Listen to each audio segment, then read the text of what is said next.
more injuries are occurring because of the new NBA game and the style of play and back-to-backs.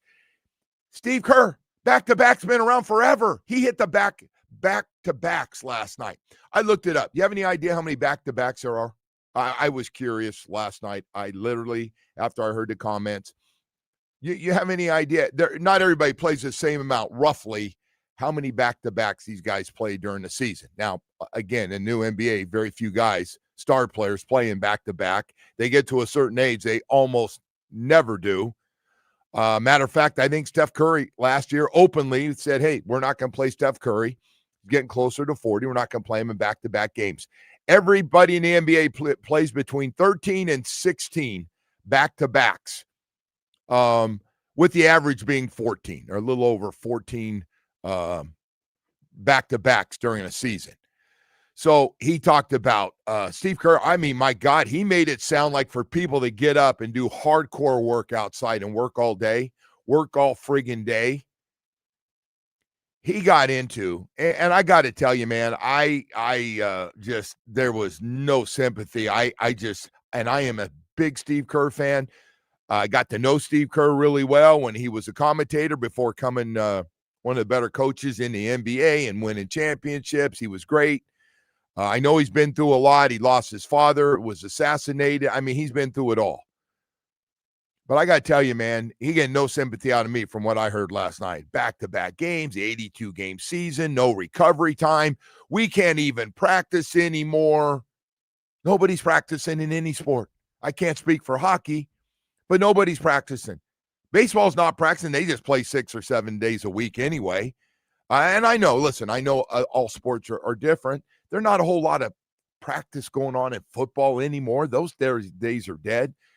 But he got into this thing, and, you know, people, again, there were people, I'm sure.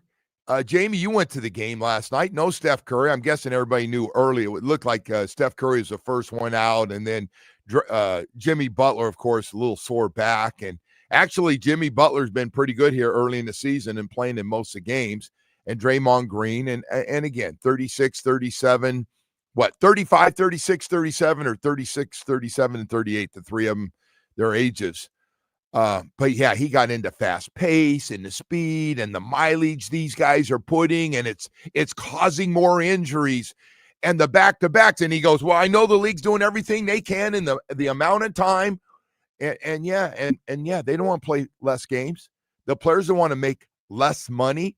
The owners don't want to make less money, want to make what you can. But I just, I step back and I go 2.5 hour basketball game. Nobody's asking to run or play a full game. There are timeouts. There's a break during the half. It's basketball. It's something you've been playing your whole life. And now you don't play it when these people are paying all this money to go to games. And listen, it was a bad game to watch to start with. The Heat did get the win. It was great to see Bam back. Last night had 20 points. And it was actually, I mean, as far as score goes, it was tied up or close to it in the fourth before the Heat pull away with a 38-22 fourth quarter. But there's not going to be any sympathy, man.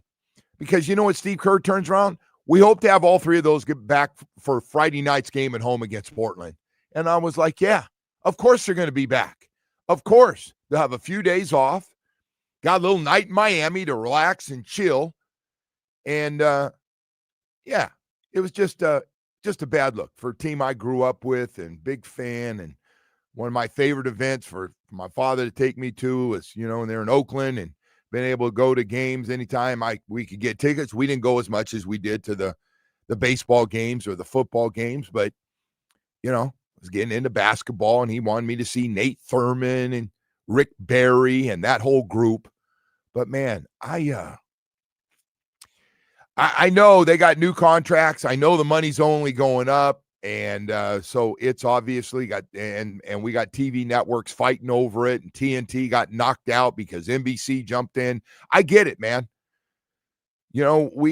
But the new style of play, I mean, just watching, I got to tell you, part of a turnoff. And I love basketball. I do. And I have great respect for great players. I do, that do it for a long, long time. But watching guys, when people are cold, going up and down the court and shooting threes, and I mean long threes, and throwing up bricks, it's they're hard to watch. Those are hard to watch games, man. That's not really basketball. That's just not basketball for a short period of time where both teams were ice cold last night. Anyway, I got that out. I just wanted to get that off my chest. I did a little more math for you, by the way. If they wanted to give their salaries to all the fans that went last night, those two losers, it would have been $73.50. They could have paid each person that went. You divide that by the capacity of that building. Oh, that's how much those guys made last night to sit on their asses. Yeah, no, they're everybody's making a lot of money per game. I know the breakdown. It's disgusting. It's absolutely disgusting. At the end of the day, it's an entertainment product. Bottom line, man. People, that's how they make those ridiculous salaries. Yeah. People pay for tickets and they pay for the TV packages to watch the games.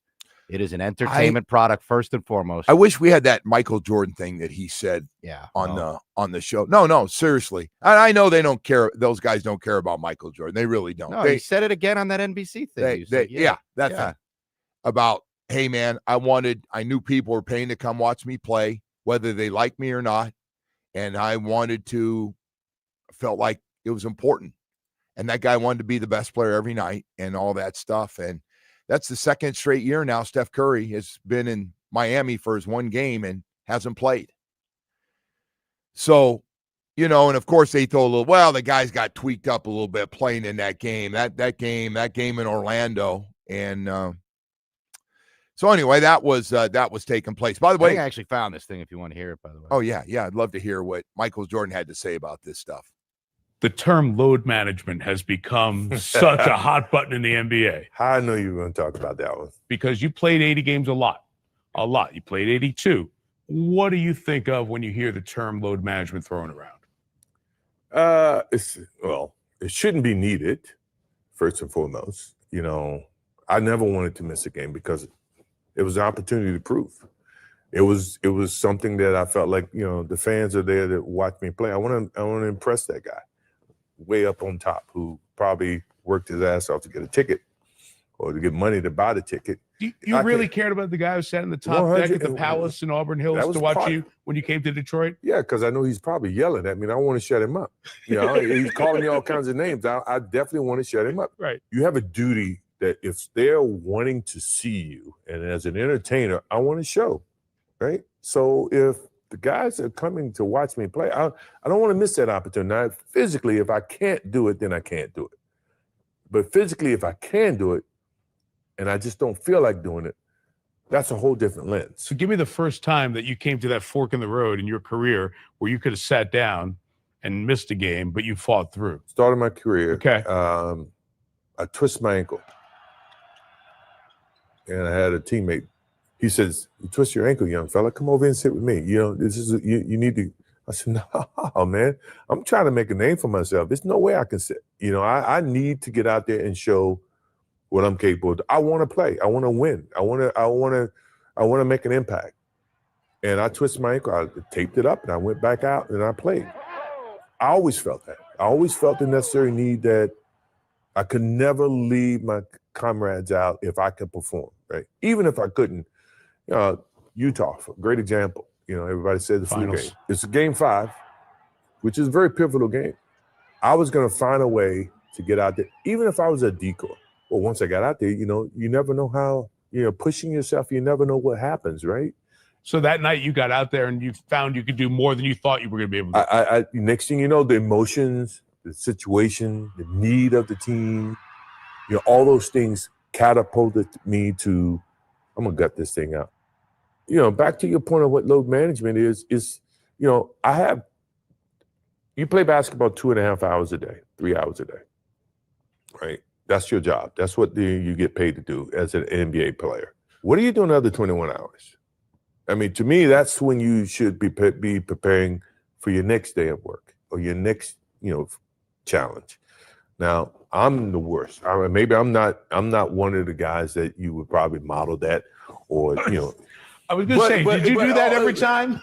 But you should think about that in retrospect of what load management really is. I always felt like one is a sense of pride for the fans that are paying. Right. 2 is a sense of making sure that I stay sharp. I'm not going to lose it.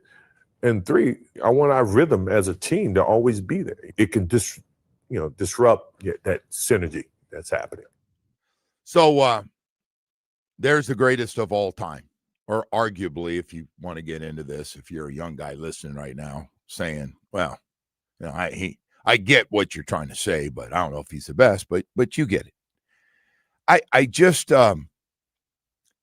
those guys last night, and I know because I get sick of Draymond Green, like, oh, that guy's a loser. He never won championships like me. And listen, man, that's great, but you're still making a lot of money. You got another contract. Steph Curry, obviously, who I really like, but sits out again, man. And a lot of people, those guys know, especially Steph Curry knows, there are a lot of people to see him. Jimmy Butler, I didn't expect him to play because he's Jimmy Butler, and there's no question he could have played a little bit. And by the way, they have to look at it. Their top 4 guys are out last night. Kuminga doesn't play either. So their top 4, 3 old guys and their young guy, they're out. Even though they gave a great effort, they did with what they had. It was an ugly game. They had no chance to win that game. They had no chance. And of course, Norman Powell takes over, and Bam had some great plays in the fourth quarter, and they 38-22 fourth quarter, game over. It's nice to hear MJ say it, by the way, that it's an entertainment product first and foremost. Yeah, it is, right. Well, listen, man, that's what it's all about, man. We get to see Steph Curry one time. Yeah, that's it. Steph's not in the East where we're going to see him 3 times here, and we'll see him 3 times or whatever. That's not the point, though, right? Like, even if he does come back, like, that's not the point. There's a lot of people that paid a lot of money to go to that game last night, take their kids or something, and.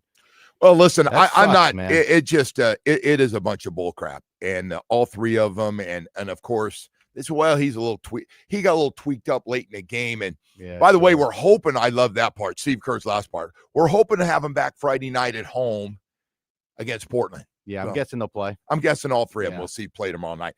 Hey, we've got a lot of stuff to get to here this morning. But yeah, the NBA, make no mistake about it.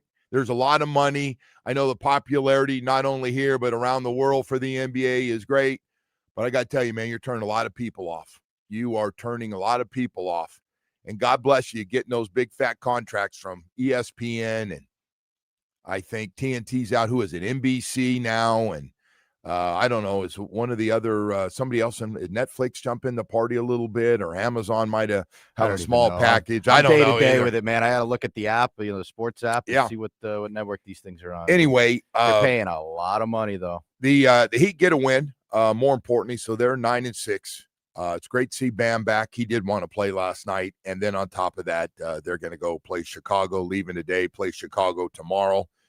But the Mo and Spo show, man, continues tonight. The Panthers have New Jersey in town. And then on top of that, we got a game I'm really looking forward to watching tonight for Thursday Night Football. We'll get back and talk a little bit about that. The Bills at the Texans. You're going, wait a sec. Texans, number 1 defense. Bills are going to lose this game, aren't they? 5-5. The Bills could. They're going to lose this game tonight, right? I think it's going to be a really good game, man. I think it's going to be a really, really good game. I guess Keon Coleman's not going to play again, and they say Gabe Davis is going to be their number 1 receiver. You saw what Coleman did, right? Yeah. You saw he's been late. You saw he's been late for meetings. Yeah. Not showing up. That's a Dolphin thing, right? No, not there, though. His ass not playing. It's amazing, isn't it? That was a first-round pick, wasn't it? I think he's first or second. A high pick. Yeah. No, he was a high pick. I was wondering what was going on there, and apparently he going to start Florida going State, late to bad meetings. Culture over there, man. Bad culture. Can't take guys. All right. Hey, well, listen, man. They made no mistake. He's done it a couple times, so we didn't play him. He just didn't play.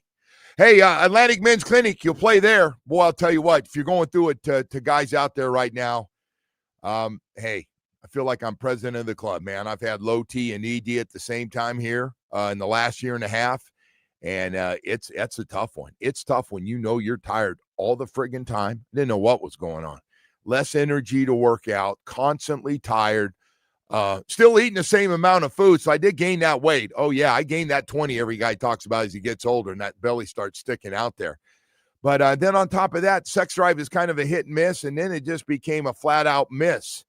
And man, that was it for me. I got it. There's got to be something I can do. And of course, Atlantic Men's Clinic was recommended to me. I went down and met with them, got the PSA test, told them my story, and met with their professional staff, and they put me on a program to knock out ED and low T so it goes away. Now, here's the deal. You're laughing. Some of you are laughing right now as I'm telling this story. Every guy's going to go through it. Matter of fact, some of you guys, we got guys that show up at the plantation location in their early 40s that are going through it. And they got a great program to knock it out quickly, to get your energy back, get your sex drive back. And if that stuff is still important to you, and it should be, schedule a consultation with Atlantic Men's Clinic. Do it today. Again, they do the PSA test. If medically advised, a test dose. They meet with you, put you on a program that's perfect for you after looking at your numbers. 7 locations in South Florida to serve you, including a brand new one in Hollywood. Call them today, 877-455-7300. You are in for great results if you're going through it right now, and you don't even have to tell anybody like I'm telling you. Don't worry about it. 877-455-7300 or visit AtlanticMen'sClinic.com. Today's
All right, welcome back. Hey, happy Thursday morning to everybody out there. Heat get a win last night. They said, hey, man, doesn't matter who. We don't care. Those guys don't want to play. Don't worry about it. We're not worried about it. We're just here to get wins, man. We want to pile up wins. We got Tyler coming back in the next couple of weeks. We got Bam back in the lineup. He had 20 last night. And let's go.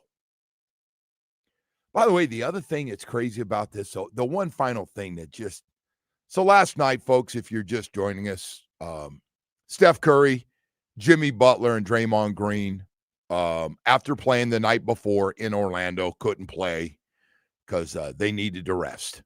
Or I guess they tried to cover it up a little bit with, well, they're a little nicked up late in the game. They got kind of nicked up a little bit. So they're on the bench and stuff. Of course, leaving after the game, head to the Bay Area and the whole thing. Thing about for me is like, so Golden State got off to a really good start this year, and you're going, man, this looks good. And then like last night, they just threw in the towel. When you don't play all your best players, even though it was a great effort from all their other guys, hell, it was a tie scored, I think, just about to start the fourth quarter of that game. But you don't have a chance. You start looking at your top four guys in the lineup, on the road. Basically, Steve knows that. You coach them up. Oh, it's a great effort. Got outscored 38-22 in the fourth. Man, the Heat are trying to win every game. They're in their situation. They're trying to build up wins, man, as many. They know there's going to be a time they're going to play some of the tough guys and the tough part of the schedule. And, you got to go back out to the West and there's going to be some teams that are playing really well and you're going to lose some games. You want to win all the games you can. Like if you got there last night, you're going, all right, Heat, you got to win this one. And look, they're beating good teams too. The Knicks, they've got the Knicks now twice they've beaten, but they did what they were supposed to do to that team, and that's win. And Steve Kerr, I mean, he got to talk before the game. He's sitting there talking about recovery time, and you can't practice in today's game, and this new pace we're playing and this new game in the NBA, up and down the court and the mileage they're putting on. And by the way, nobody used to effing talk about mileage. And now those sports science guys, I'm getting where I hate those sports science guys. I really am getting and I appreciate it. And, his time's burned up. Oh, he's burned up his mileage. That body is, I know the body, and the body is screaming he needs time off or he's going to get injured.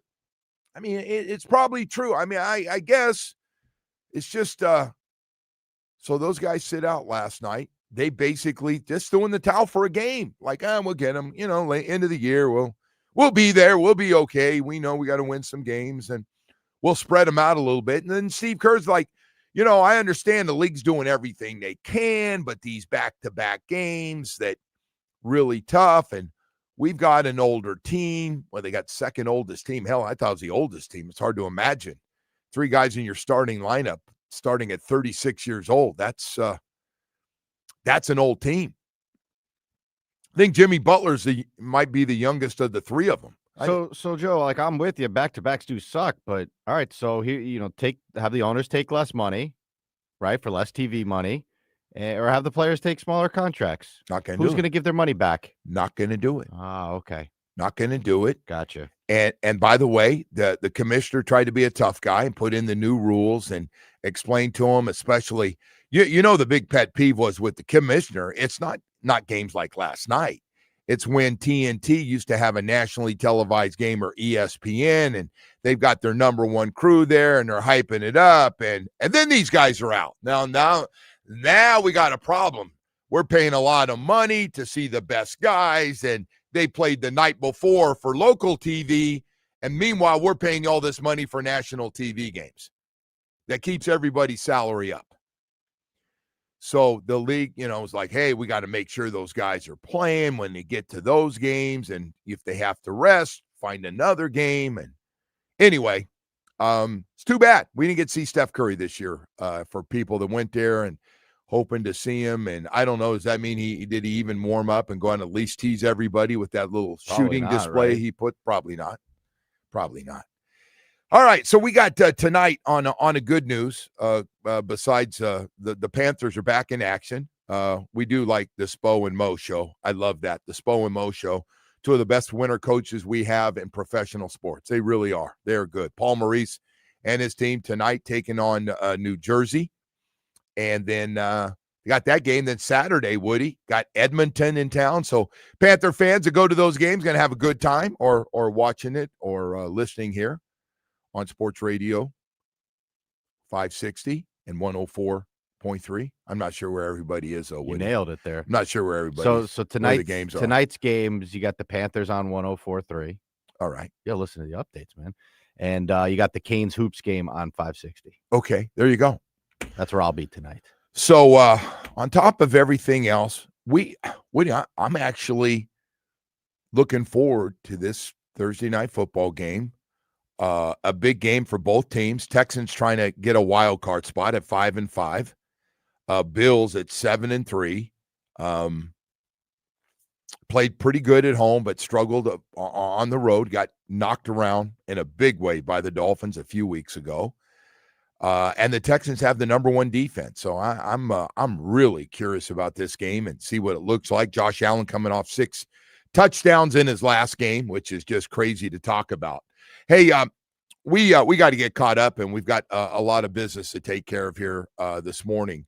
But I do have some stuff from Albert Breer when we come back. That's pretty interesting that I believe to be true. I don't believe Albert Breer just threw this out here. I believe he has talked to some people in the organization. So I want to share that. I'm pretty good at knowing when people have information that's and other ones that are just throwing out, junk, hoping it'll stick to the wall. It has to do with the structure of the team going forward. I thought it was really interesting. I want to share that with you. Kim Bokamper will join us a little later on. Pete Prisco will also join us in the show. We'll have that for you coming up. But before we get to all that, and don't go away because it's really good stuff. And I want to talk about it a little bit, as well as some other news with the Miami Dolphins. Hey, Baptist Health South Florida. I want to talk about them. Wow, what a sports medicine program they have put together. It's an all-star lineup. It's an all-star lineup of specialists across the board. And you can't be a top sports medicine program with like one doctor for all or just a couple of doctors to take your temperature, man. You're talking about knowing the business, everything from concussions and everything else we're going on through sports that we need every day. It is one of the top sports medicine programs in the country. Baptist Health South Florida has really put together something special, and it's all about the doctors and the facilities that they have taking care of the teams, like Inter Miami, the Heat, the Panthers, and the Miami Dolphins. By the way, all happen to be playing right now, and Baptist Health South Florida's got doctors with them full-time all the time. And then the specialists for the knee, shoulder, foot and ankle, hand specialist, back specialist, hip and knee replacement doctors, and Achilles. Hey, they do it all for you, man. The next time you have an injury with those 3 locations we have, including Hard Rock Stadium, right next to the training facility, and of course 595 and Pine Island in Plantation, just visit baptisthealth.net/ortho. One goal for all of us, whether you're high school, college, or professional athlete, or just somebody that's way too competitive every day. Doesn't matter what age. I know what you're going through. Visit baptisthealth.net/ortho.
today.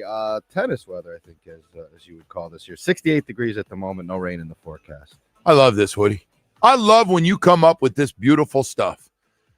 The tennis community is very happy with you right now when you say it's a tennis day here in South Florida. You just motivated me. Any outdoor sport today. Between 11 and 12 to be on that court.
And now Tony Pastores is there.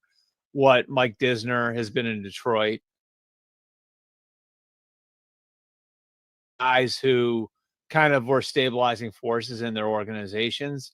And Brandon Shore is just a name to watch, is somebody who, like, when they reimagine the whole structure of things, maybe it's a three-headed thing, where you've got a general manager who's sort of focused on scouting the way Les Snead is in LA, or John Lynch is in San Francisco with Parag Marathe there, or Brad Holmes is in Detroit. You have that guy focusing on scouting, and then you have, almost like the second arm of the GM, with the cap chief. Like, I think there's going to be a reimagination of things that way too. So, made sense. I've known Brandon Shore for a while. Actually, I've seen more of him since he's been with Mike, and he's around a little bit more. I have told people that, and I've said on this show, that Brandon Shore's had more power. I felt, my opinion from watching, in recent times has had more pull. Not the GM, but especially with finances, because sometimes a lot of general managers don't know that much about the cap. They understand some of it, but they have to go back to Brandon Shore and his staff to understand, like, what the ramifications are down the road, which we are in real crap spot. You can call it the cap. I call it crap of what we've done for next year. Now, I know we went all in, so I don't need anybody from the organization tell me we went all in, and that's why we're in this situation. We were going for it. It didn't work, but we tried. We gave it the old All-American try. I get it. So now we're looking to how to build this thing going forward. And so Albert Breer doesn't just throw Brandon's name out there randomly and people going, wow, what is this? Brandon Shore's got a lot of power in the organization and with the Miami Dolphins. He's got a lot of titles. He's up there. And he's now been around this for a while. So I expect that to be the case. So, and the first thing I thought, and again, I don't know what happened to all those extensions, but at the end of the day, they sold the owner that they needed to be done, and it was a mistake. It was just a flat mistake. But we did it. And so going forward, and by the way, we knew down the road what it was going to look like. We were aware of, win now, hopefully, and then the sting won't be as bad down the road. But, again, if you don't win a playoff game, it just officially doesn't work.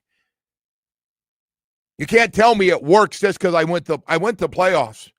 And Albert Breer did throw out that, well, Mike McDaniel's been to playoffs. He has. He's been to playoffs a couple times, but that's not the ultimate goal. I mean, the last 25 years, we had a couple other guys go to the playoffs, and they had the same results. That's not the goal, to lose your first game in the playoffs as a wild card team. first of all, that wild card show is it happens sometimes, but it's a tough one, especially when you're in that last wild card position playing the highest seed, the number 2 seed now in today's game, because the number 1 seed gets the bye week the first week. So I get it that position becomes more important, and one guy focuses, whether it's Champ Kelly or somebody else, and giving Brandon Shore more responsibility. Again, it always sounds good. I just wonder when you have three-headed with Mike McDaniel also having say-so and Champ Kelly having say-so and Brandon Shore, all with different backgrounds. I'm just not sure how it works. That's all. I get it. I do. Where the GM, hey, don't worry about the money, okay? Don't worry, or hey, we can't do that. Brandon Shore and the staff going, we just can't do that. I mean, we can't do that right now. We can't do that. Because they do have one guy that needs to be taken care of. And he's seen what's happened here in the last few years, and he's not going to play next year without a new contract. That's Devon Achane, who is the MVP, right? Could argue that he was the MVP last year. Putting together third in running in the NFL. Been a while since we've had a running back up there like that. Also leads the team in receptions and has a shot at 2,000 total yards with 6 games left. He's been on fire, 225 and 165 the last 2 weeks. And it's obvious to me that Mike has figured out the number one thing for the formula for this offense is it starts with Devon Achane. It started the game with Devon Achane, and with a lot of Devon Achane at the end of the game, running to get you in field position to get closer on the last couple of drives. So that part is going to have to be dealt with because he's still a young, talented guy, and you just can't give that guy away. And I don't, again, he's been really durable so far this year, but when the season's over, that one's going to have to be taken care of by Brandon Shore and his staff, along with Champ Kelly and the whole group that works with him. But it could be a 3-headed model, was the point from Albert Breer. This could be a 3-headed model. Other people do it. By the way, a lot of guys just want to focus on talent and putting a team together and don't want to deal with money. Like, hey, Brandon, take it. You're the pit bull. You take it. I don't know enough about Brandon Shore and his staff. I know them. I know who they are. But I don't know, when dealing with agents and stuff, I just don't, I don't know that much. But this could happen. I just don't believe Albert Breer was just giving everybody. I've told our writers when they've mentioned Chris Greer before that Brandon Shore has a lot of power over there. I did know that. And nobody can debate that. He's behind the scenes, but he's got a lot of power. He's got a lot of power.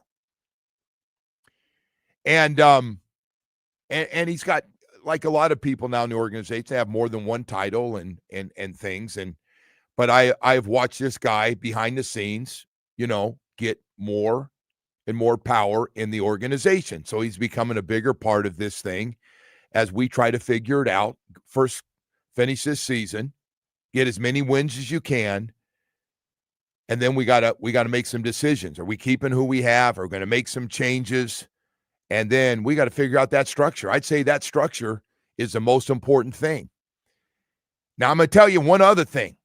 If Brandon Shore is a 3-headed monster, then Brandon Shore gets the praise and the criticism just like the GM and the coach who have been getting it all. It just changes things. We are hungry to get this thing turned around, and I know they are too.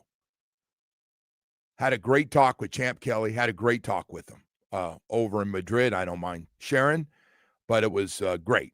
I'm a fan. I want this thing to work out. I do. But I'm like all of you, man.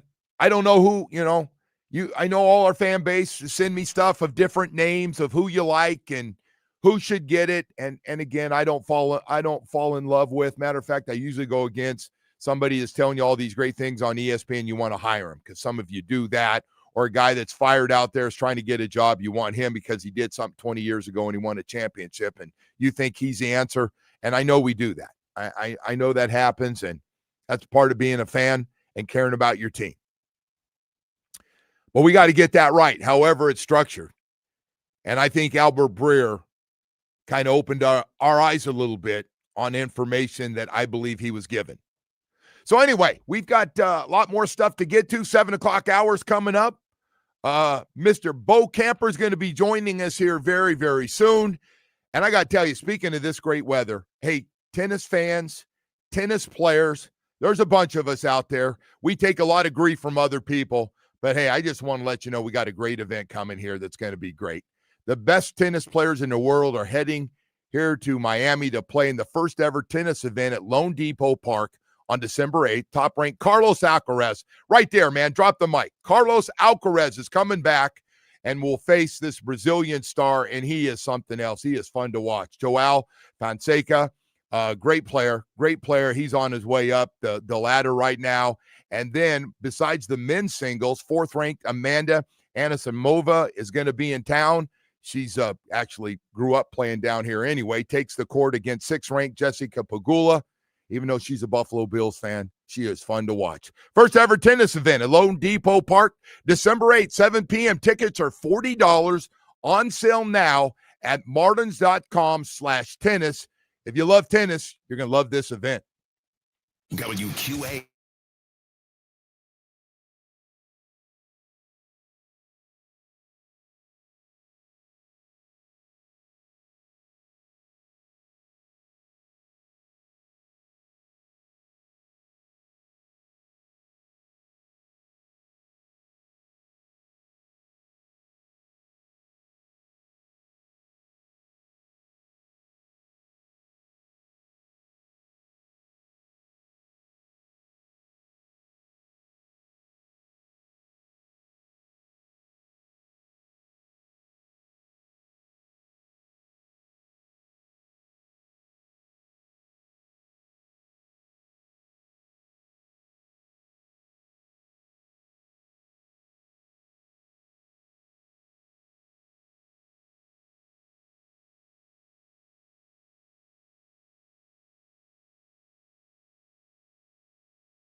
This update is brought to you by Doral Hyundai, home of the price. See through our lowest price. Visit us at Doral Hyundai or DoralHyundai.com. Starting with the Heat, who beat the Warriors 110-96. Both Steph Curry and Jimmy Butler didn't play. Butler makes $677,000 per game, and Curry makes $763,000 per game. Both will be paid for sitting out. Next up, the Heat will head to Chicago to take on the Bulls tomorrow night. Over to the Panthers, who host the Devils tonight. The puck drops at 7 from Amarant Bank Arena. The game can be heard on 104.3 FM. To Canes Hoops, who will welcome in Elon tonight. Tip-off is at 7 from the Watsco Center. The game can be heard on 560 AM. And in the NFL, Week 12 begins tonight with the Bills and Texans. Kickoff is at 8:15. Joe, back to you. All right, Woody, outstanding stuff there, man. Really disappointing last night, really. And I know this load management thing has been around. I believe, if I'm not mistaken, Greg Popovich started this whole thing with San Antonio. I believe I was there on the night that it began. I might be wrong, but it seemed to me it was almost the same circumstances as far as San Antonio had that great team, was in Orlando the night before, came down, big night, Heat, San Antonio, and he sent his players home. He had the plane fly them home after he put them on a separate plane. All those guys, the top 3 or 4 guys on that team were sent home to get ready for the next home game. So they played with their starting 5. They didn't even make the trip. He didn't even make them sit and watch the game. He just let them go home. So anyway, Steph Curry, Jimmy Butler, and Draymond Green. You probably could have guessed it. And if you're at the game last night, they're out of the lineup. Now, I want to say this. Honestly, the only guy you really miss is Steph Curry, and he had a great night the night before. The other 2 guys, whatever. I mean, they're all People wanted to see Jimmy, though. Yeah, okay. He didn't want. He could have played. He didn't play. Yeah. Could have played. They both could have played easily. Are you the one of those things you ask him, if this was a playoff game, would you have played? Jimmy doesn't give a crap. I know what this fan base. He could care. He is about Jimmy. When he looks in that mirror, that's the guy he's about. So I think he actually was probably thrilled to stick it to the fans here. Probably. Yeah. He probably got off on that. So Steve Kerr, who's considered to be one of the best coaches in the NBA, he, was asked about all this stuff. He's talking about fast pace and speed and the mileage that these players put in today's game. More injuries because of it. So in the fast pace and the speed, we've seen the games change, right? You've seen it, especially the way the Heat play. But when he got the mileage that they're putting on, that was right out of the sports science book. That was right out of the sports science book right there, man. Like, sports science talked to the coach and said, hey, too much mileage, fatigue equals injury, got to stop. So anyway, he got into that, and then he got into recovery time and no practice. We don't practice anymore. All we do is have walkthroughs. And by the way, welcome to the world of professional sports. And then he talked about back-to-backs. I had to go look it up on how many this back-to-back thing. Now all of a sudden, back-to-back games. They've been around forever, but no, now today's players are going back-to-back. Oh, tough one. The teams average about 14. Some teams this year will do 13. The most teams will do is 16. Obviously, a lot of it has to do with location, like the Orlando-Miami distance is short. LA and LA, New York and New York, or New York and Brooklyn is close. So you kind of get the picture. Sacramento, Golden State, very, very close in location. But so the guys, Steve Kerr's hitting it all, man. Like, we can't practice, and the recovery time. Our players don't have time to recover. And I was thinking, wow, did the NBA just put in a brand new system that's different from all the other guys that have been playing this game forever? Because it drives them nuts too. The old school guys. You think it's just grumpy old guys in the NFL about the changes in the game. Oh, no. The NBA has them too. And then, of course, Steve Kerr says, well, we're hoping to have them all back Friday night when we're home against Portland. So, man, that's all you need to know right there. So the Heat did what they were supposed to do. They, won the prettiest game, but they won 110-96. They get the win, as Woody was just talking about. We got to fix this problem, though, man. There's no way to fix it. But this is wrong. It's wrong to do this to people. We played that Jordan clip earlier in the show, and man, there are people at that game last night that spent a few $100s to take their son or daughter to see Steph Curry. Can I tell you something? I don't know how to say this. Wrong to do it. Steph Curry, Jimmy Butler, Draymond Green, and a lot of NBA players don't care. If I'm a little tired and I woke up a little sore from playing that night. But we got to fix that problem, though, man. Steph Curry made damn near $1 million last night to sit on his ass. Well, that's a guy there to see. There are people probably got there early that didn't get caught up on the news. Yeah, that don't hit refresh on Twitter all day long to see if their tickets became worthless. Anyway, well, I don't know about it's just wrong, man. But anyway, it's just plain wrong to do. It's too this bad. To people. I don't disagree. I don't disagree. If those guys, someone's gonna sue these guys eventually. I don't know when that'll happen. I don't know but what you can do. There must be something on the ticket that says. I'm sure there is, but sometimes our players need to rest, so don't sue. I don't know. It's like you buy tickets to a concert and the main act doesn't show up. It's the same equivalent. Well, they're going to say, didn't Steve Kerr try to throw a little injury? Like, I don't care what he said. Jimmy said truth is. Jimmy's back, and Steph Curry's had this little ankle problem. And by the way, it kind of flared. He did. Now, he said this. I'm not making it up. It flared up in the second half of the game a little bit. Meanwhile, I'm looking. I go, man, Steph Curry played his ass off last night. I don't know how bad that ankle was, but he sure played well. He had a hell of a game. So anyway, the frustration of the NBA, and I, a guy coming in here, he's same way, man. We're old school NBA guys, and these guys are making a lot of money. They get paid the same amount of money whether they sit or whether they play, and it didn't seem. So anyway, the good news is the Heat pick up another game because it counts, and Golden State, who apparently doesn't care, just said, we're going to throw this one away. They had to have a pretty good idea when your four best players don't play, you're not going to win. So that's what happened last night. Someone's talking about offering a 30% refund if more than one star from a team sits. I mean, look, I told you. It's not going to happen. If you divide their salaries last night, what they made for that game, the two of them, and you divide it by the capacity of the Kaseya Center, every person could have gotten $73 back. So can I just tell you? Because what I know what they'd say back. Well, I just told you, Steve Kerr said Steph Curry's got a sore ankle. Jimmy Butler hurt his back a little bit late last night. No, I know that they lie to make. But that's their cover. On the injury They're not report. going to say, and Draymond, Draymond missed a lot of games because, look at their age. This is what happens. Oh, we're the second oldest team in the NBA. So I know what the cover is on that. I do. It's just too bad. Guy said, imagine that father of three killing himself to be a hero to his sons, and those three bums don't even dress. Thanks a lot, Dad. Yeah. Well, listen, man. Yeah, man, that's brutal. It's absolutely brutal. Terrible. If they're hurt, but they weren't hurt, Joe. Well, the good news is Bam was back last night, and by the way, wanted to be back, and I'm sure he wanted to play against Jimmy Butler and those guys. He wants to get back and win games. But Bam's not a bum. He's not one of those guys that sits when he's hurt, or when he's healthy. Like, he's not a bum. It's Bam. It's not bum. You're exactly right. It's and the Heat as an organization don't have that problem. That's just not like in their culture, their DNA. Like, they don't see a lot of guys sitting when they're healthy. When this group, you're exactly right. They want to get they're all fighting to get playing time. Yeah. And by the way, you know where it starts? You know where it starts in the organization? It starts with Pat Riley.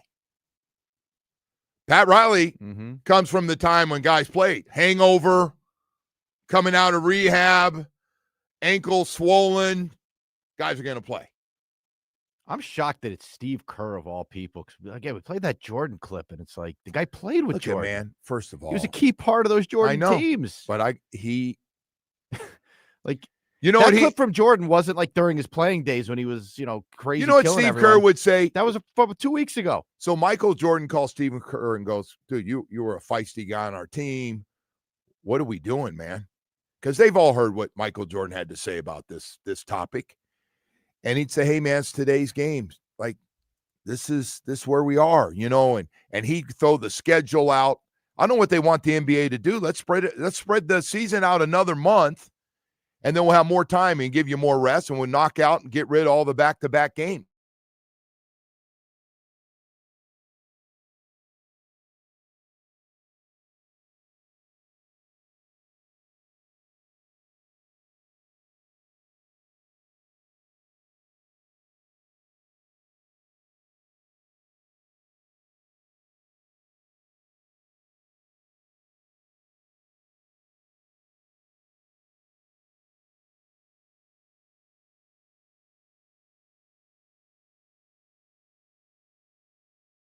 Well, That's exactly how it works, man. You're going to end up with more guys on the roster. You're going to end up with more injured players, and you're going to have less talent playing out there. well, and another thing, the NFL, we don't have enough quarterbacks, quality quarterbacks. Yeah. We don't. I'm aware. And second of all, which if you don't have enough good starting quarterbacks, you can imagine what the backup quarterback situation looks in a lot of cities. Actually, I thought the team we just played might have the best backup quarterback in the business.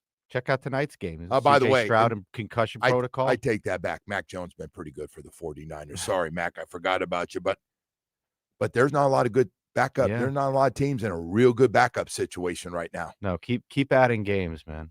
Anyway, you played a 16-game season. How beat up were you guys by the end of the year? But you guys also played playoff games, though. So, no, I'll say some teams do. You're getting your shots in now. I saw, by the way, I don't know if you probably didn't see this on Twitter. Kyle Krabs had a screenshot yesterday of what? The Dolphins on the graphic, the In the Hunt graphic. They made it. We did it. They're in the hunt officially. So, it's funny, and I was going to talk to Bo. Bokamper is going to be in here. How's he doing, by the way? He's he good. Okay? So the Bills 7-3 in Houston tonight to take on the Texans, who have struggled offensively but have an unbelievable defense. The best defense. Yeah, best one. Yeah, they're number one. CJ Stroud's out. Yep. But Mills been pretty good. Kid out of Stanford's decent. Yeah, He's won a couple games for him. So my feeling is you're down to either 6 or 7 games, whether you had your bye week or not. It starts at 5-5. Until you get back to 500, I can't put you in the hunt to get a wild card position. I just can't do it. Like TV can though.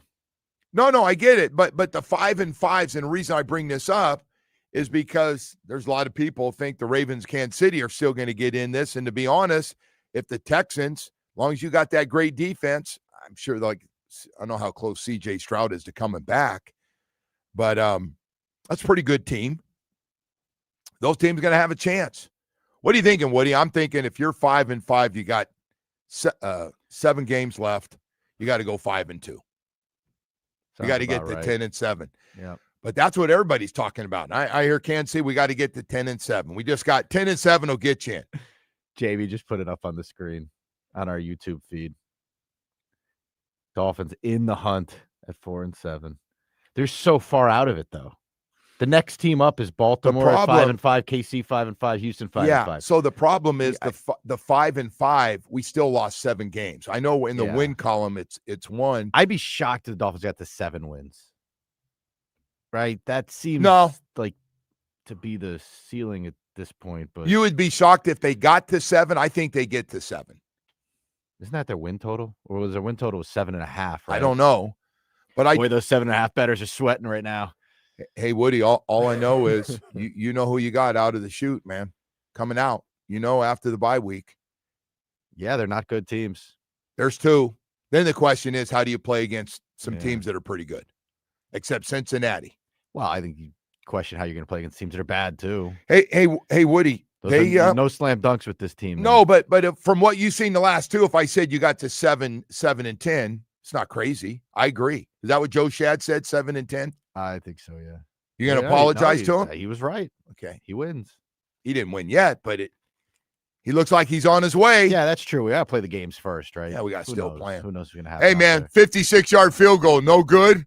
Or we wouldn't be having this conversation right now either. Don't think I didn't forget about that, Woody. I did not forget. Hey, we got more stuff to get to here this morning, man. Don't go away as we continue on here. Panthers back in action tonight. We got Thursday night football. And then on top of that, we've got all this news that we'll get to with the Miami Dolphins. We got to talk a little bit more when Bo comes about the team. But right now, want to tell you about Atlantic Men's Clinic, ED and Low T, and knock it out. Knock it out, guys. Man, if you got it, you know if you have. I always love this one. How do I know? Really? I knew. I'm not very smart, and I knew. I had my Low T was flat tires, man. And ED, thank God only my wife knows the truth because it was embarrassing. Things were bad, man. They were just bad. And if you're just going through it, and by the way, you know what made me feel good? It really did. I went to Atlantic Men's Clinic, where I recommend you go if you're going through it and your energy level is shot and your sex drive is gone. I went to Atlantic Men's Clinic, and you know what? They told me every guy, black, white, skinny, heavy, every guy's going to go through it. Starting in their late 30s, guys start getting ED and Low T. And I was like, wow, I guess I shouldn't complain too much. He goes, no, but it's going to happen to everybody. Half the men in their 50s, ED and Low T. So that made me feel better. Everybody. So I realized a lot of my friends been lying to me for a long, long time. Hey, listen, man, it's not about lying, telling the truth, whatever people say. It's about how you feel. It's about how things are at home, especially you got that beautiful little lady you like to come home to and get after it a little bit on the weekends. I'm not trying to get, in trouble here. But bottom line is Atlantic Men's Clinic works. I've had great results with it. I'm a friggin' cheerleader when it comes to Atlantic Men's Clinic. I've talked more about that place in Madrid than you can ever imagine telling guys, and they're laughing. And you can laugh all you want, but it works. Man, I got to tell you, my energy level back. Not only that, but ED is long gone in the Rose family. And all I did was go to Atlantic Men's Clinic, got the PSA test, met with their professionals, and they said, here's the program. You going to do it? And I go, hell yes, I'm going to do it. Let's get going right now.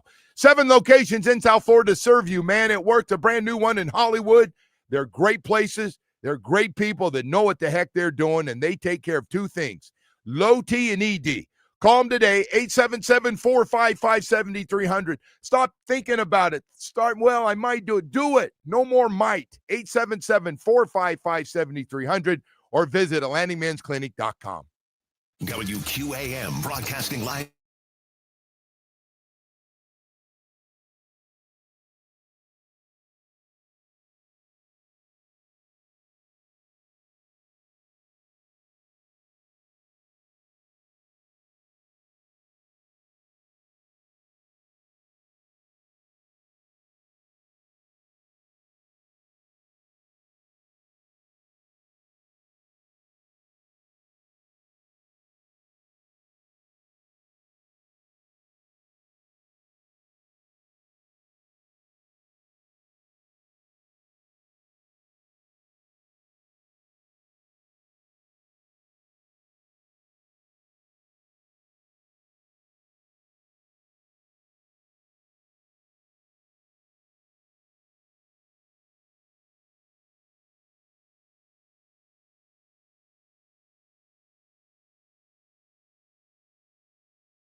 All right, welcome back, and good morning to everybody, man, as we continue on.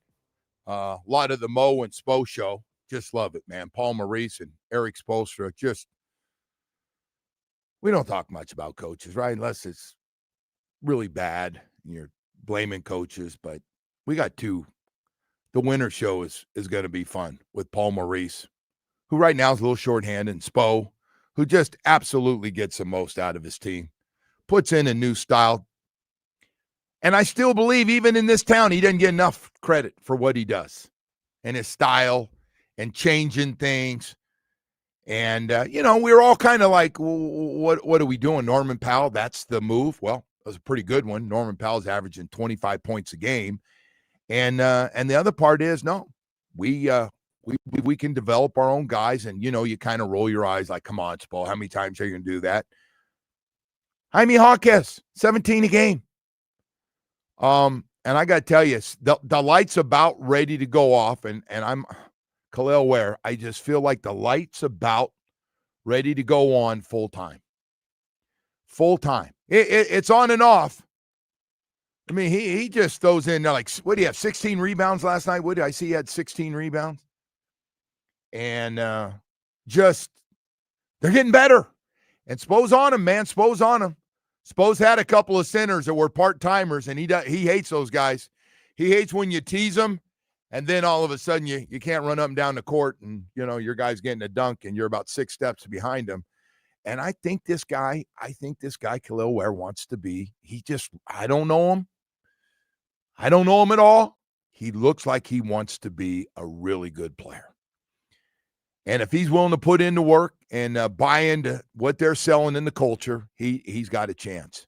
Whether he's starting or coming off the bench, I still, that's to be determined, what his role is going to be. But a lot of good things, man. A lot of good things. They're an easy team the way they are, having Bam back and Tyler on his way.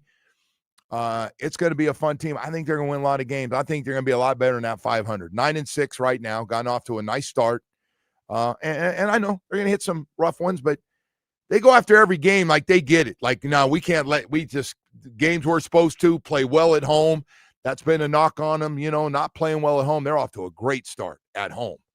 So a lot of good things, man. A lot of really good things. And if stars come here and they don't want to play for whatever reason, or they're tired, or $600,000-700,000, a game's not, it just doesn't work for them. We interfere with their life from the night before going out. It's fine. Doesn't matter. But a lot of good stuff. By the way, real quickly too here this morning, I got to give, we've been talking about this Dolphin thing in the big picture and what their record might be. And I do believe they're going to have a really good chance to win at least 7 games. They are. I know. 7-10. Still not in the big picture. Not. We don't want to be cheering for 7. Like, way to go.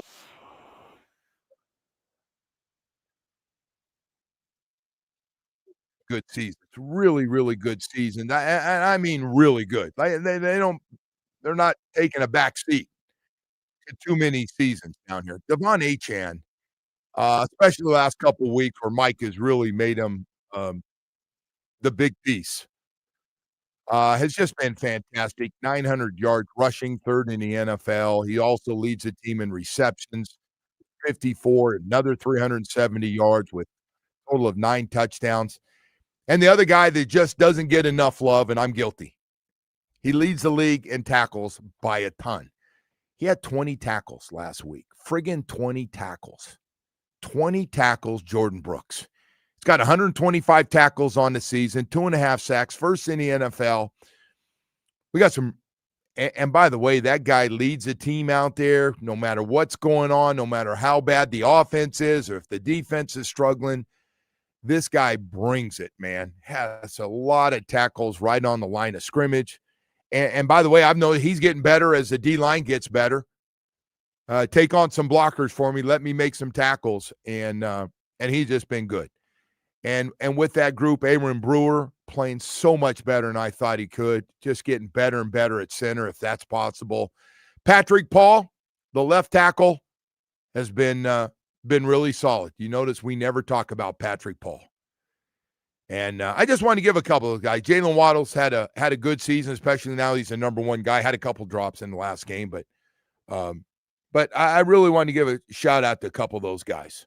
You know, sometimes you're playing really well, the team's not, and we forget about it. And then all of a sudden you take that day and you look at the top of the leaders and all these stats, and you realize we got a guy 1-3 in this league right now. The most important one is tackling people, and Jordan Brooks has been really, really good. And not just him, but also what you're getting from Achane and Brooks together on offense and defense is just fantastic. So just a quick shout out to those guys this morning as we continue on here. Bills at Texans tonight, man. To me, if you're not 5-5 right now, and even 5-5 means you got to go 5-2 to get to 10-7, and I'm guessing that's the goal. Now, saying that, you know, you take one game at a time if you're in the team, but those guys got some tough schedules. And by the way, Kansas City, you know they're talking. They got a tough schedule, 5-2, and they got a schedule. If they're not playing the Raiders, their own division is really tough. So the Chiefs 5-5, the Ravens 5-5. The only good news for the Ravens is right now Steelers are struggling, and Aaron Rodgers has a broken wrist. I don't know if he's going to play in this game or not, but man, it's going to be fun stuff down the road here. See.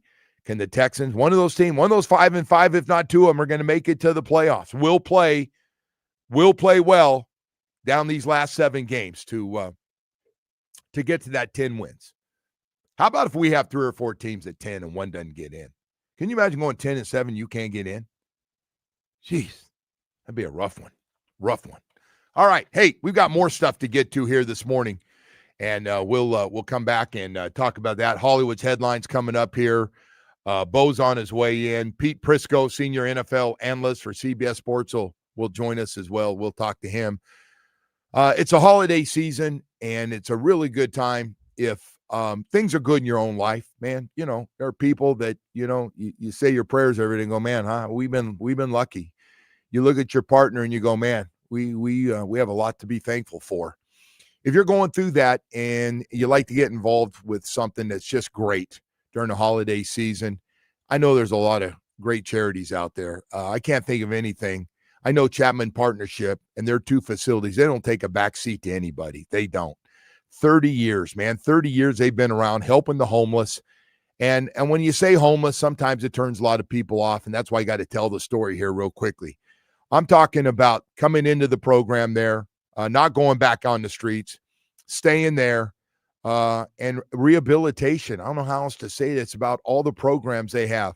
We have a lot of doctors, mental doctors that help get a lot of the homeless, get them right mentally, and then physical doctors to get them. We got dentists that donate their time.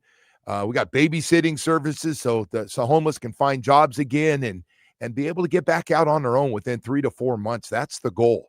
Find a job, place to live. Half the people are families that live in Chapman Partnership right now.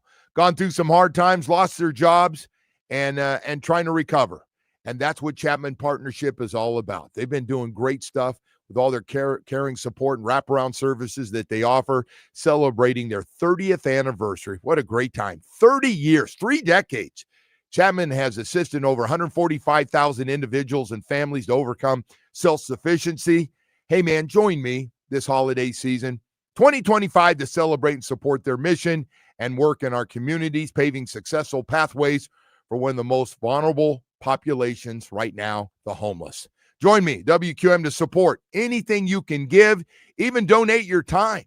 We got a lot of churches come in to feed people, feed them. Man, I got to tell you, a lot of great things. Make you feel good if you ever get a chance to stop by Chapman Partnership, one of their 2 facilities. But anything you can give, go online to chapmanpartnership.org. You can make a difference. If you leave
And now, it's time for Hollywood's headlines. Without further ado, here's Hollywood.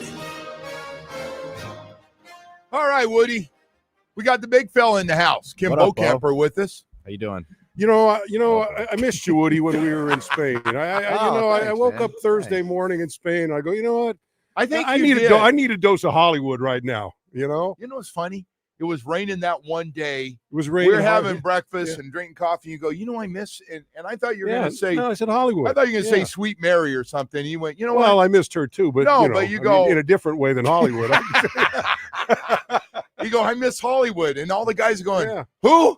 Yeah. Anyway, That's the nice thing you ever said to me, Bo. Thank Yeah, there you go. anyway, There go you ahead. go. Go ahead, All Woody. right, so Sorry I have about some numbers. I just on made this, it up though, but you know that. You knew that. You You knew did. that, right? You knew that. that, right? He knew. Yeah, and Joe responding with nobody knows what. That's great. All right. No, that actually works out well. So they come up in public and bother you. You're the guy ripping everyone. Who? He's talking about me. Yeah. Not Yeah. ripping people. Well, no, That's nice. Joe shreds people sometimes. You know, He's rough. One man. guy he shredded is not here anymore, but I'm not going to say. I'm not going to put any names to.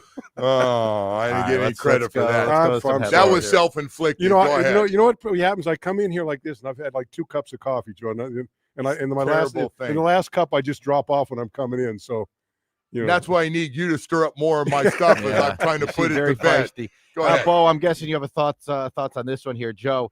Here are the numbers here. NBA stars have officially missed now more than 200 games this season. this season. What are we with? 3 weeks into the season, or Or what? like a month in.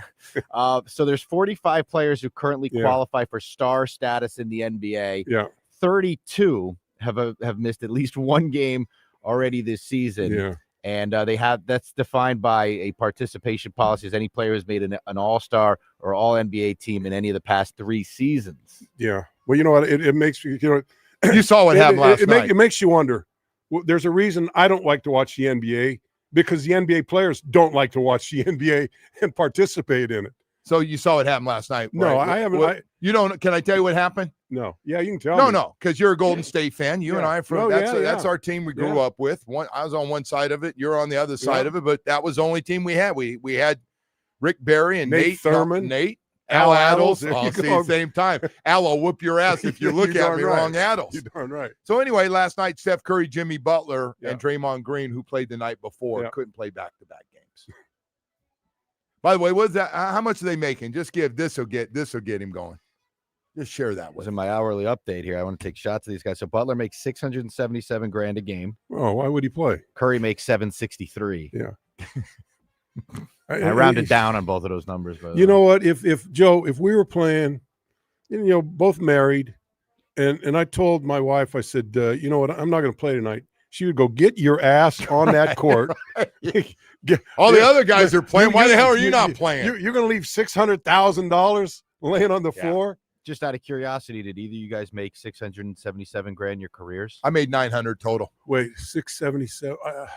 Bo, you made more than that. I You went made a over little more. million. I made a little more. I made a little over $1 million In how many years? 10 years. Wow. In 7, Huh. I made 7 years. I made 900, but I added. You probably didn't add the playoff money. We made a lot of. Oh playoff yeah, I money. didn't add the Mm. playoff money on that. Yeah. Well, Yeah, I yeah, count that. yeah. We've played in Yeah. a lot of playoff. That's games. crazy, man. Yeah, 2 Super Bowls. We got a little bit more. Well, look, and look, if we'd have been paid by the play, we'd have made a lot more money than some of these guys that are playing today. Yeah. All right.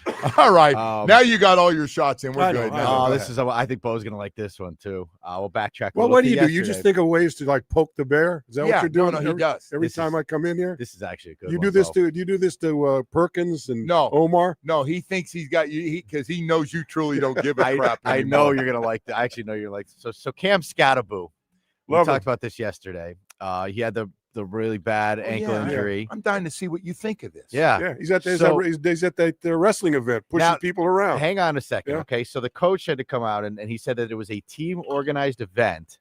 Right. Apparently they do some events, every so often they organize for rookies.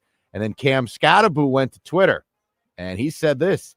He said, honestly, if you don't like that I'm having a good time while dealing with a tough time, then just go ahead and unfollow and casually move on. I'm not able to play football and have the fun I've been having my whole life. So I'm doing things outside the box, trying to find stuff to keep me happy. Enjoy the rest of y'all's week, and just don't talk about me if you ain't got nothing nice to say. I got no problem with that. You don't have a problem with him doing No, that? Because I you don't. used to do that wrestling stuff too. Look, if there was a boxing match in town, we were there. If there was wrestling, we were there. I mean, it was. Yeah, but did you take part in the Did you event? take I part did. in the I event? did. I actually wrestled a little bit. You did. Well, What was your team rank? You were ranked. Well, let me tell you what. I don't want to brag now. I don't want to brag. Wait, are we talking about like fake? But if like you the look, WWE but if you look wrestling at or like the real wrestling? if you look at Wrestling Illustrated, I forget I can look it up probably. I think I was ranked I was like the 397 wrestler in Wrestling Illustrated, the magazine. Is this like we were like a You're darn spandex right. and No, like leg drops, elbow drops. You know, so not like flying over the rope. No, that wrestling. Yes. Oh, okay. Yeah. Hey, Bo, you not thought Greco-Roman wrestling or anything like that. you thought seriously about doing I this. I did. Me and Ed Newman were talking about doing a tag team after we got out of football because Wow. Ed was a heavyweight champion wrestler in college. Yeah. God, he was So as Ed was going to be, Ed was going to be Ed. I wasn't going to. You can't talk. You're gonna have to be like the deaf guy, and I'll talk for both of us, right? Yeah. What was your wrestling name? Kim Bokamper. I go by my own name. I'm not a I'm not a hack like some of these people that can't. I knew that wrestling thing was good. That was good. I also held this one. I didn't wear those tight tights that like those old guys like. Who was it? Who do we have? Pepper Gomez, Ray Stevens. You love all that those stuff. guys. Did you love that stuff as a man. kid? Let me tell you what. On a Saturday, Black and white. No, we would watch them on. We would watch them on Very TV, small crowds. and it was always wrestling and then roller derby. Well, roller derby was. And then every once in a while, like once every few months, they would come to San Jose. The Bay Area Bombers were The Bay Area that was Bombers. our team. Yeah. Hey, did you ever see that? Joan Weston. By the way, the girls would jump in, the Oh, guys my would God. come out, and have you ever seen? Did you ever? I have that? seen it. Yes, I've heard of it. So Great we would sport. go to from where we lived. It was we were about 5 minutes from San Jose. We would go to we'd go to the San Jose Civic Auditorium in the morning and watch wrestling, and then we would go mess around for a couple hours, go right back, and then they'd have roller derby. They'd have wrestling in the morning, They had roller both. derby in the afternoon. Yeah, and so we would go see both of them. All right, let me get to these two more because these are Wow, both these Bo. are both right. Didn't know These that. are for Bo actually. We held some of these for you, Bo. So Bill Belichick was spotted at a cheerleading competition in Raleigh supporting his girlfriend Jordan, who is a member of a co-ed adult cheerleading team. A co-ed adult cheerleading team. That's tantamount to going to a singles club or something, right? Or what are those places where they go? Swingers club? Where you swap things around and stuff. My girl, your girl. Don't act like you didn't go to one. No, I know. I've never. Huh? No, I never. All right, went. before things get weird, I kind of looked at some stuff. I was hoping you weren't gonna to go in that direction. I just want to see where you would go with it, to be honest. All right, final one here. Steve Cohen, who's the owner of the Mets, he spends all the money on all those players. He had a 18-karat gold toilet. It contains 2,440 ounces of gold. Toilet sold for $12.1 million. It's a functional toilet. The gold alone is worth around $10 million. Yeah, that's when you got way too much money. You got to like your ass a lot to buy that thing. Right? Your ass is very special. It's actually pretty sad when you think about it. But yeah, that's but when you just no, man. These guys got so much money. I mean, who thinks of that? Who thinks of doing something like that? Like, I might do something a little different for the bathroom when people come in. I want them to see that. Well, the guy's like, hey, I could give the money to charity, or I could buy a gold toilet. So let me ask you this: probably gives a lot of money. If you had a big, let's say you're in that category where you're buying now they're buying houses for $87 million. Right. If you're a pauper and you're buying a house for $57 million, and you wanted to buy a gold toilet, would you put it in your room, or just keep that porcelain one in your room and then put it down in the guests where the guests can see that you got a gold toilet? I think I'd want to show it off. Yeah, I would think so too. No, what if people go on the seat though? I catch a guy peeing. Oh, what if you drip on the seat? Oh my God! Wait a second. I catch a guy because, drip right by there. the way, it's amazing the amount of grown-ass men that are successful that won't lift the toilet seat will pee on that seat. Well, This what- one right drives here is me covered in nuts. pee every so morning. what if you're having a cocktail party, right? And you got your Yeah. you got your gold toilet down like where all the guests come in, and you happen to go in yourself, and all of a sudden there's some. I'm not going to get really graphic about it, but those little remnants that sometimes that are left in there, Mhm. Yeah. you know, little piece of toilet paper No, maybe it's hanging on the terrible. edge, It's terrible. you know. It's terrible. Where do you come up with that stuff? Hey, I don't know. by the A way, lot of weird stuff rattling around in here. so we have that problem in this one. We got the one toilet. This one's Yeah. because really of bad. braids. Yeah. And so The one that's one right down there, the just single? the one right here. Yeah. And so all the 7 stations get it. Yeah. And the girls, because they have to run in there real quickly, and they come out screaming, somebody peed on the seat again. Who is one of you guys? And so I look, because there's Kenny, Yeah. DJ Zog. Yeah. Which one was it? I don't know. And T down at So I grew up with I had 2 brothers. So I had there were 3 boys, my dad, and my mother and my sister. And I'm tell you what, I mean, the times that my mother came screaming out of that toilet. oh yeah. Ah, damn it. You know, I think- put that. I think my mom, it was Yeah. my dad and I think same thing. My mom used to go, we got one toilet. Yeah, but you didn't have a brother. Did you have a brother? No, just me. No, so we all blamed it on each other. It was Chris. It wasn't me. I think it was Neil. in You there. know, it's probably you because you're such a bad dude, man. All right. Hey, 8:00 hour's coming up. We got more stuff to get to here this morning. Good stuff. We got to get Bo caught up on some Dolphin news here as well that we'll have for you. But first, I want to talk to you about Michael Kotze at Choice Mortgage. Man, he's got an amazing offer. It's called Hometown Heroes Program, helping first responders such as law enforcement, healthcare professionals, educators, firefighters, and military vets with up to $35,000 in closing costs and down payment assistance with low fixed rates and no prepaid penalties.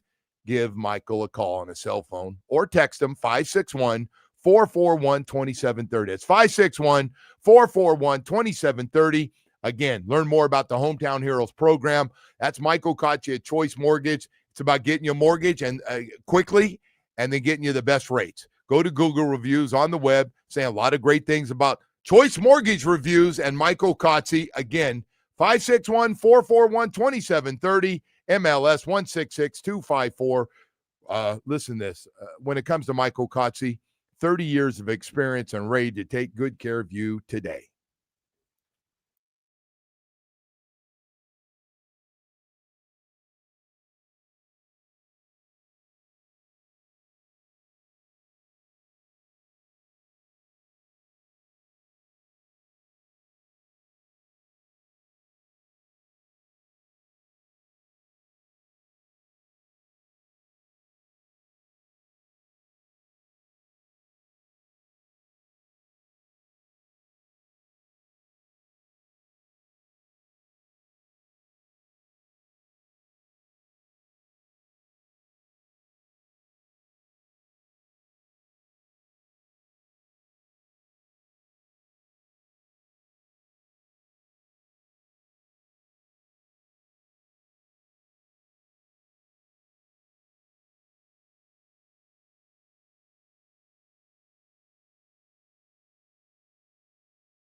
This update is brought to you by Doral Hyundai, home of the price seat, our lowest price. Visit us at Doral Hyundai or DoralHyundai.com. Starting with the Heat, who beat the Warriors 110-96. Both Steph Curry and Jimmy Butler didn't play. Butler makes $677,000 per game, and Curry makes $763,000 per game. Both will be paid for sitting out. Next up, the Heat will head to Chicago to take on the Bulls tomorrow night. Over to the Panthers, who will host the Devils tonight. The puck drops at 7 from Amarant Bank Arena. The game can be heard on 104.3 FM.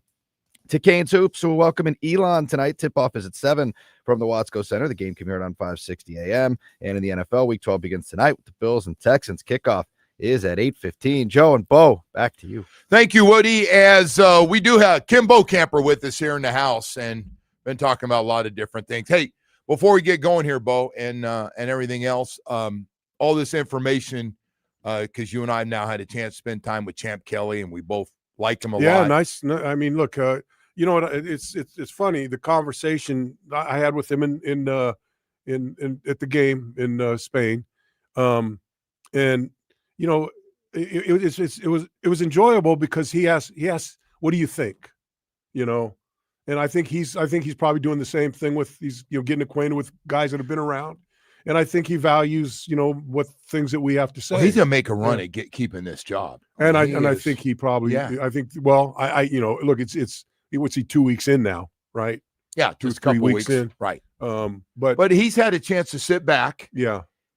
You know, sometimes when you're the guy sitting back there and watching the way things have been done, and you've been other places, yeah, you're going to, ooh, we could do a better job. And he doesn't take shots at anybody, but he's just looking at trying to figure out, and he wants to know what the owner's thinking. And Joe, if you're going to get a job like that, you know, you're going to do it your way. Now, maybe your way coincides with the previous guy, and maybe not, and probably not. You better do so things instead a of little doing bit instead of different, doing it their way that you're not comfortable with, just because that's the way it's been going. No. Let me push that aside and take, you know, pick and choose. Oh, I like this, I like that, but I'm gonna do this because this is my horse to ride. All right. So saying all that, Woody, you have Albert Breer, who's been around the NFL for a long time. Albert Breer had some thoughts on what this thing might look like. Yeah. And I told you a little bit about this yesterday. I want you to hear it. So I think like there are a couple guys that are important too. The president, Tom Garfinkel, and then Brandon Shore, who's their cap chief. I think he's going to have like a role in all of this too. And I know people haven't heard that name, but I think it's an important name. I think he could wind up being like what Kevin Demoff was in LA, and now Tony Pastores is there, what Mike Disner has been in Detroit. These names may not mean anything to people, but they're guys who kind of were stabilizing forces in their organizations. And Brandon Shore is just a name to watch, is somebody who, like, when they reimagine the whole structure of things, maybe it's a three-headed thing, you know, where you've got a general manager who's sort of focused on scouting the way Les Snead is in LA, or John Lynch is in San Francisco with Parag Marathe there, or Brad Holmes is in Detroit. You have that guy focusing on scouting, and then you have, you know, almost like the second arm of the GM, you know, with the cap chief. Like, I think there's going to be a reimagination of things that way too. One being football, and the other being the finances, that we have screwed up a little bit. I'm fine with that. Yeah, I'm fine with that. I am too. Because you know, I would like a GM that's focused on the guys that are going to be on the field, and you figure out the money. You figure out the money, but neither one of them cross over. Yeah, you know? I don't think Brandon Shore is going to all of a sudden try to say, hey, I want to get involved in the football side. Yeah, and I don't. And look, so for me, from a you know, for that money guy, let's just call him the money guy. You know, his job is to work the salary cap, right? You got to work that salary cap. You got to figure out how to make things work. And I've long believed that in this league, they can do anything with the salary cap. You can. There's always. I go back to a number of years ago.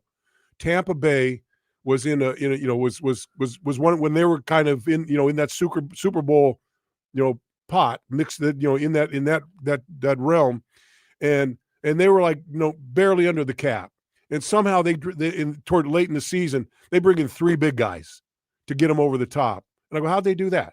Well, you redo contracts. Well, there you go. Money. Yeah. So the point being is, I think with that salary, there's always a way. There's always a way to make it work. You know, I just think right now, and usually I agree. But I don't want. But we got a mess right now. But I don't want a general. No doubt.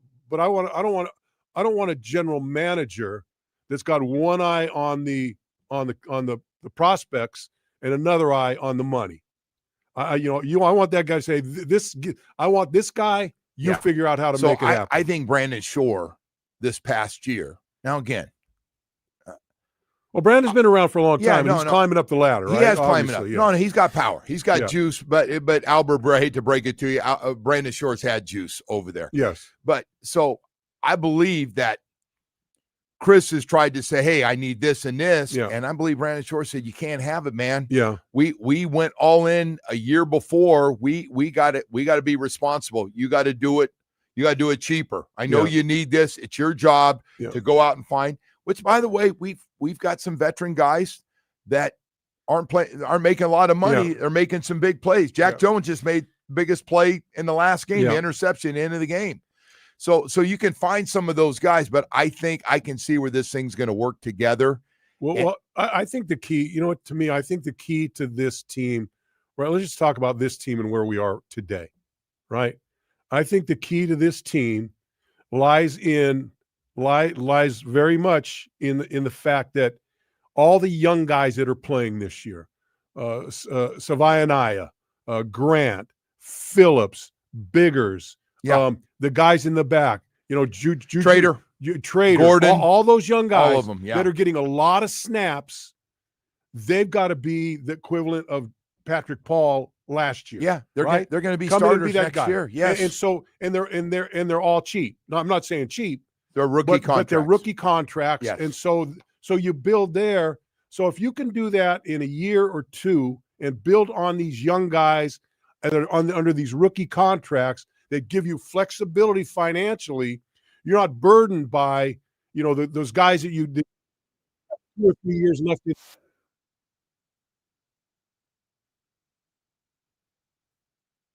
This guy hasn't played it down, couple. He played a couple, 3, and but it's not about that. This is about the financial side of it. You got a lot of money tied up in him for a couple of years, right? And these other guys are cheap compared to where he is, and you're getting a guy. We've seen a lot of guys come out where they try. Oh, let's get this guy. He's got maybe 2 or 3 years left in him, and we'll say, well, yeah, but his tag's on reserve.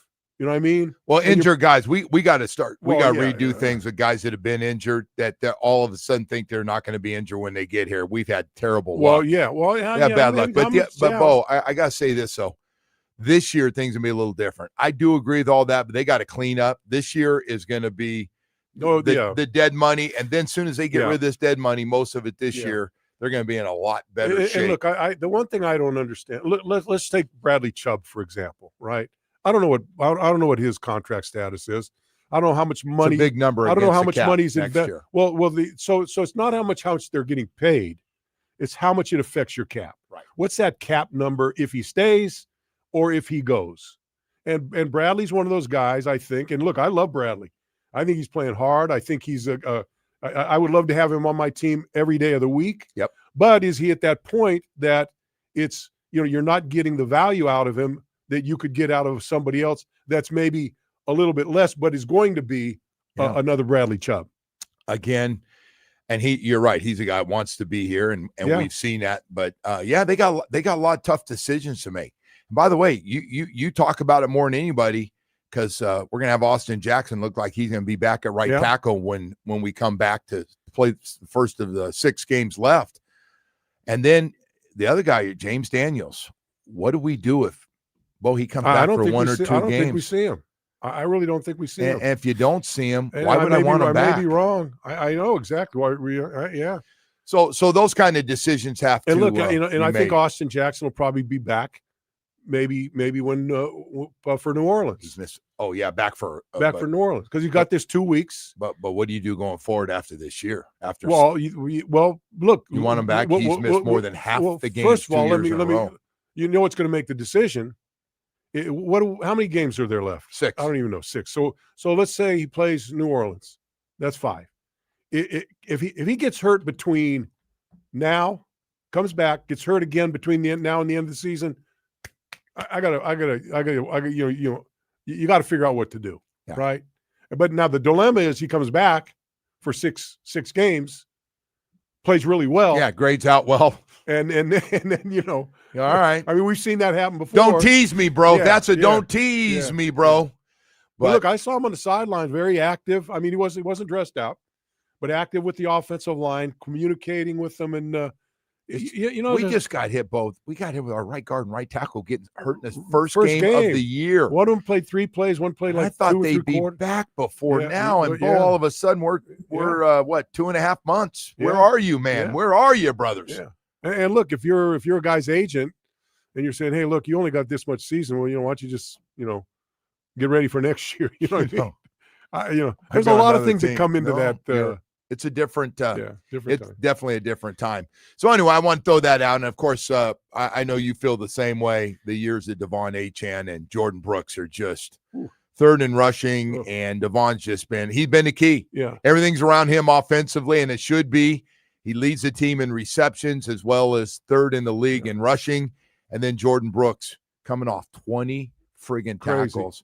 And Buzz, looking at the game the other night, I was on NFL Network. My God, some of the tackles he made on the line of scrimmage. People. He is. Yeah.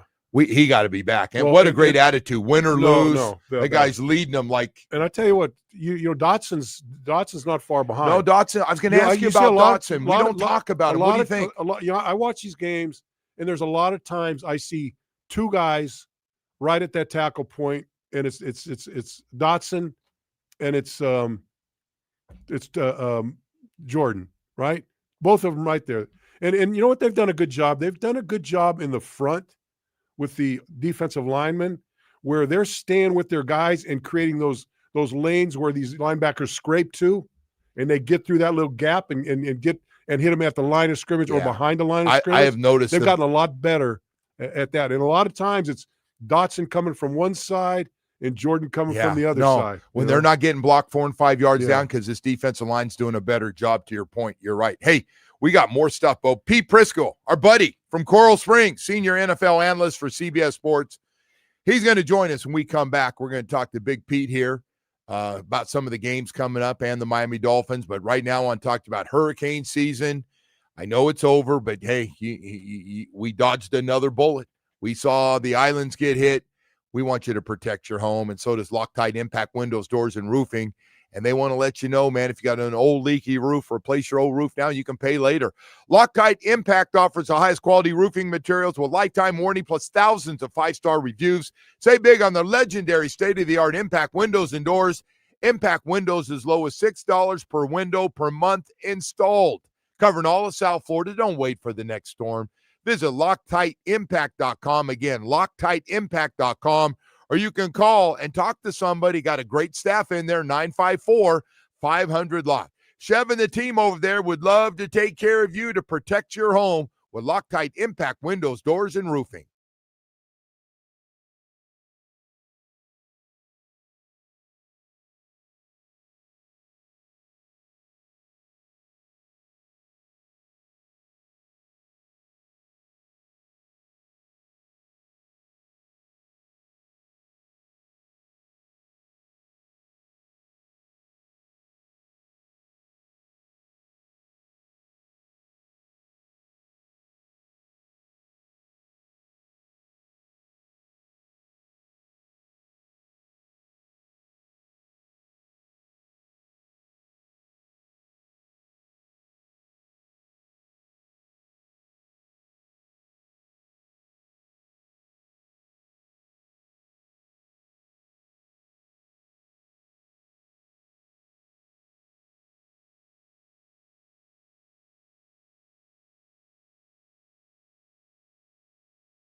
One of our favorites, man, sitting next to him at camp and just stirring up all kinds of trouble. That's, man. You know, Pete, yeah, he is a he troublemaker. gets after it. That Pete Prisco, senior NFL analyst for CBS Sports.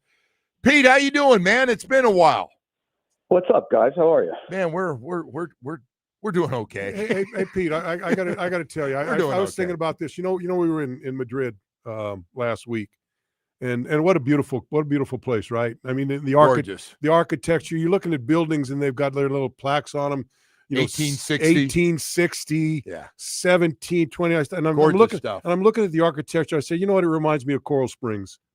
What's that? Coral Springs. I thought you were going to say the dates reminded you guys of when you were born. Hey, you better be careful. Not far from it. Me too, by the way. Not far from it. With you. Hey, Pete, so you've been watching we got rid of Chris Greer, gone. Well, whatever it was, but he's no longer here. I'm just curious, going forward, do you think Mike McDaniel's back? And do you think Champ Kelly becomes from interim to full-time general manager? Well, let me start with Mike McDaniel. I look, beating the Bills was big for him. Now, building on it is something that maybe he can keep his job. And you do hear rumblings that they really don't want to fire him. Now, I was on the other day, and one of my guys said to me, he goes, "Oh, yeah, you know, the players are responding. They don't want to get it. They clearly want Mike McDaniel around." I go, "Yeah, of course they do. They have to practice very hard. Of course they want him around." So, but I do think, he deserves credit. The team could have folded up and gone home and packed their bags, and he would have been fired. And they've responded, and he's responded. So, for as much as I've ripped him over the years, I think he deserves credit for this little mini run. Now, having said that, what saves his job? Does 8 wins save his job, or does the fact that whoever would be the head coach is stuck with Tua next year save his job? And so I think there's a bunch of things at play. But I look, they've turned it around a little bit, and you got to give them credit for that. You know, people put their in the mix, in the hunt in the playoffs. I don't think that's going to be the case. Yeah. But if he got to 8 wins, I mean, maybe he stays around because whoever comes in and takes that job is stuck with Tua for a year. I think that's a big – I haven't asked you. You agree. You think part of this with Mike is Tua, right? He's going to get the most out of it. I think so. I mean, look, when Mike came in, he built an offense specifically for Tua. And we've seen it over the last couple of times. When you've had to bring one of these backup quarterbacks in, it's like trying to put a size 12 foot into a size 8 shoe. Yeah. It just doesn't fit. I don't think either one of these quarterbacks can run second and third guys can run Mike's system at all. And by the way, the smart thing with Tua is just get the ball to Achane 30 times either through air or running the ball. That's been the key last couple of weeks. Where do you put Achane right now when you look at him, Pete, as running back wise? Oh, he's one of the best in the league right now. I mean, I wouldn't say, he's not Jonathan Taylor, but this guy's, and he's not Jahmyr Gibbs, but he's up in the conversation. And I'm with you. Give him the ball. Get him the ball. Do anything you can to get him the football. And you're right. The big part of their, being better is because they got the ball to him on a consistent basis. So I'm with you. I think the kid's been great. They've also had some other guys, step up. I mean, I think they got a left tackle. I think that guy's going to be a good player. Patrick they Paul, have issues. Yeah, he's a good player. Waddle's a good player. He's probably a little overpaid, but he's a good player. But, everybody during the trade deadline said, well, what are you going to do, trade Waddle? Well, you can't trade everybody. You got to have some players on that team to build around. So I do like what they've done with Achane. And on the other side of the ball, some of those, Grant's playing better now. I mean, he was terrible in the beginning of the year. Sealer he's playing better, but he's not playing up to his standards where if they're getting the contract. But Brooks has been really good. So guys have been, they've been better. And I think that's a step in the right direction for the organization. One quick thing. You guys were doing the game. What the hell was he doing at the end of the game? Can somebody explain that to me? Bo, how much time have we spent on this yesterday? On it. Look, I'm sitting there going, you got to kick the ball. You got to get ahead. A lot of this had to do with analytics and the numbers and all this stuff. And that drives Bo nuts. But sometimes you got to get away from analytics. Now I'm watching the game, and you're down there, and it's been it's been a tough game for both teams to score on. You've each had one touchdown, and you've kicked 2 field goals in that whole game. So now you get down and forget the analytics. You get down there, and you're on the 2-yard line, and you're going to go for it instead of taking the field goal and going ahead by 3 points. First of all, you're your goal line offense has been miserable during the game. 2 times you got stopped within their 5-yard line going on it for 4th down. Now you're going to do it again in a game that scoring is very difficult to come by.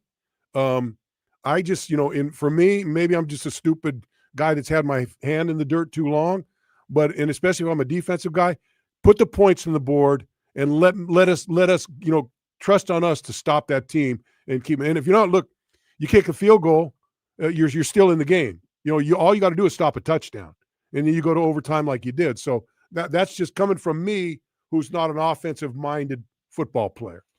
Pete, I think some of it had to do with the Chargers game too, where we score a touchdown and they march, they get a great return, get it to midfield, one missed tackle, and the guy runs and it's a short field goal. And but how many points were scored in that game? That was an up and down game. Yeah, late it was. Yeah. You got to take the games into, and analytics doesn't take the games into account. No, it doesn't. It doesn't take the flow of the game. Exactly. Right, okay, but then he compounded that by calling the timeouts and giving them an opportunity to kick a field goal. What was he doing? I said on the show on Sunday after we did the wrap up, I said it was coaching malpractice. That's what that was. Well, why would you what are you thinking? You're getting the ball back. If you're getting the ball back, you gave them an opportunity to kick a field goal. It made no sense to me. Yeah, heck yeah, and by then, no, you're right. Hey, everybody forgets we're talking about 2 wins in a row, and we got lucky. That guy misses that 56-yard field goal, and by the way, got cut after missing it. It cost him his damn job. Did he have to fly home? He went from hero. Did he have to fly home on another plane? I think they flew him home and then they let him know. They put him in a coach back. Put him in the back. The Spirit Airlines fly from Madrid back to wherever they were at. Well, I'll tell you what, though, if they had blown that end of that game, they might have put McDaniel on it. Darn right, yeah. No, it would have been a lot of questions, no question about what the hell were you thinking. So let me ask you, 5-5 teams. Baltimore 5-5, Kansas City 5-5, even hell, the Texans, who got the great defense, 5-5. How many of those teams going to make the playoffs? 2, the Chiefs and the Ravens. And by the way, once they get in, nobody's going to want to play them. No, that's true. This is the year we look at these teams. We say, "Oh, look at New England. Look at Denver," and they've done great things. But if you get into the playoffs and Denver's playing Baltimore and Kansas City's playing New England, who are you picking? Yeah. Oh no, I think Kansas City. The guys City that have been there. Yes, right. Exactly. And you're going to take Lamar Jackson and the Ravens, even though they haven't won the playoffs. You probably take them. This might be the year that the Ravens do the reversal, where they've been great in the regular season and Lamar's put up just amazing numbers and won MVPs, and then they flamed out in the postseason. Well, this year they haven't been great in the regular season. We know that. They've had injuries. Lamar was hurt. And now they're starting to get it going. And maybe when they get to the postseason, maybe this will be the year that they do the reversal. They get hot in the playoffs and go on a little bit of a run. What's your read on the Bills at 7-3? They get ready to take on the Texans in this game tonight. Well, I think what we saw last week is how Buffalo needs to play. Enough with this. Oh, look, Cook's a good runner, and I know you want to run the ball and everything, but the way you play defense, the way you can't stop the run, the way to get those teams out of running the ball against you is to take leads. Let Josh Allen be Superman. And he's going to turn the ball over. He turned the ball over twice last week. Okay, big deal. He also had 6 touchdowns. Would you take 6 touchdowns and two turnovers every week? Absolutely. It's better than 1. So you know what's happened in this league, guys, and you know this. They've all started to play scared across the board. Every single one of them. Look at the completion percentages in the NFL. In single season completion percentages. I think 8 or 9 of the top 15 have happened in the last 2 years because they don't throw the ball down the field anymore. Everybody's scared, and so I think you got to let your guys loose. It happened with him last week. I think it's starting to happen now in Green Bay with Jordan Love. You got to let the guys play. If he makes a mistake, he's too good to come out. He'll come out from underneath it. Just let him be him. I'm along that lines. I'm thinking, I watch some of these games, and basic football kind of gets thrown out. I want to, they want to be fancy. They want to fool somebody. They want to find a gimmick. They want to do something instead of just getting a fullback or something, stick him on the middle linebacker, and then give the ball to your running back and let him find some room. They want to do this little, some motion or this or that or some little fancy little, Just boil it down, man. Especially at this time of the year when it's getting cold and all that situation. But everyone wants to be the guy. Ooh, man. Ooh, what a great play call. It's. But they're also, you know what, too, though, Bo? I mean, look, all these defenses play off all the time now, and they dink and dunk down the field. You can beat guys with if you're playing. Say if there's a cover 2, you can beat 4 verticals beats cover 2. We put those safeties in a bind, you throw right over the top of them. Back in the day, Danny would have thrown a laser down the seam for a touchdown for 55 yards, and these guys are like, "Oh, I'll take the little baby check down because I don't want to turn the ball over." It's gotten out of hand, and I think yards per attempt numbers are way down. To me, these guys are all playing scared because they don't want to lose their job instead of dictating to the defense. And you here's what you do: you throw to score, you run to win. It's tried and true. It's the same philosophy. Whether you throw off your play action or whatever, but you take shots down the field, you score points, and then you beat the daylights out of them when you have to run the ball. Hey, so Shedeur Sanders finally looks like could be the quarterback the rest of the season for Cleveland. One problem, they just don't have very good offense. I don't know if it really matters who the quarterback is. Sometimes we got to just stop looking at quarterbacks and just look at the system and who they're playing with. I thought their receivers were terrible. What's your take on Shedeur Sanders and good a chance is he really going to get that job? Well, I don't think Dylan Gabriel is the long-term answer. So now why not play Shedeur Sanders and find out if he is? I don't think he is, but at least give him the opportunity to show that he is. I like the whole idea, though, that you see it on social media and everything that, oh, my God, Kevin Stefanski, what is he, an idiot? Why isn't he playing Shedeur Sanders? He's had him since April. You don't think he knows what he does during practice and in summer and training camp and everything? They know what he is. So, okay, well, maybe he's a gamer. Okay, well, now he's going to play, and we'll find out if he's a gamer. He sure as hell didn't look like a gamer last week. He looked lost. And so I think he should play, find out what he is, because Dylan Gabriel is not the long-term answer. I don't think Shedeur Sanders is. So they have a lot of picks next year. They got to go into the draft and find themselves a quarterback. Again? Yeah. Again. Over and over and over. Well, they had one. They let him get out. His name was Baker Mayfield. They were too stupid to realize that perplexes me. I always like because like you say, he's a gamer. I don't care whatever. He may punch somebody in the face to get a first down or whatever. Give me that kind of guy. Yeah. And then look what he's done. He's turned out. He's made a lot of people look foolish. You're absolutely right on this rehabilitation. Guys, he was good in Cleveland, and then he got hurt his shoulder, and then the owner said, well, we're going to go make a deal for Deshaun Watson in the worst trade in the history of the National Football League. So how, are they still paying money? I mean, what's Deshaun? Deshaun's still on the roster. He's just on injured reserve. What do you do with that, by the way? They owe him for another year, I think, don't they? Yeah, he's back. He's back next year. Gosh, guaranteed. It's not like fully guaranteed. Good. Man, yeah, it's not like he was any good either. I mean, so what do you think? What do you think that management team thinks about when they see Deshaun Watson walking around the building, around the locker room? I think it's weird that they have him around in all their meetings and everybody knows. We had guys that were like, the guys that were hurt that weren't hurt, and they were just cashing a paycheck. And boy, Coach Shula would look at them right straight in the eyes and like piercing them through the brain, like I could just kill you right now. Yeah, he would go, "You're stealing money." It was like it was his money. Like know what's coming. Like you were taking money out of his pocket, right? You know who he went through that with? Lyle Blackwood. He just made Lyle like, I know you're just trying to get a couple extra checks, and you're not really hurt, are you? You're not really hurt. Have a little pride for yourself. I pride. Man, I'm gonna collect some checks. I would have paid to listen to those conversations. Oh my gosh. Yeah, but you know what? The owner nobody could complain because the owner was the one who mandated to bring in Deshaun Watson. That was an owner mandated decision. So if the management team had nothing really to do with it. It was all done by the owner. Yeah. Pete, appreciate it, man. Thank you so much, bud, for coming on, spending a little time with us. Thank you. Playoff fever in Miami, right? Playoff fever. Boy, it's starting to boil. Playoff fever. It's simmering right now, Pete. It's simmering. You watch out, Pete. Guys. Thanks, buddy. All right, guys. Take care. Pete Prisco, senior NFL analyst for CBS Sports. Pete's always strong, always funny. He is something. He truly doesn't care. Well, you get to that point where you don't care, and then he's one of those. He's to that point now. You got some of the young people that are doing a good jobs, but it's a little early though for people to somehow put us still in the hunt. Yeah, it is. You got to get back to 500. But you look at Just get to you 500. look at Then we can you do got it. New Orleans next, and then you got the Jets in the schedule. Right. No, we So should the be 6 schedule and looks- 7. Yeah, yeah. But we've lost to bad teams prior, so 56-yard field goal almost stuck us Yeah. right in the you-know-what yeah. a few This days one, yeah. ago. Yeah. Hey, we got to tell you right now about your South Florida Chevy dealers, man. Oh, I'll tell you what.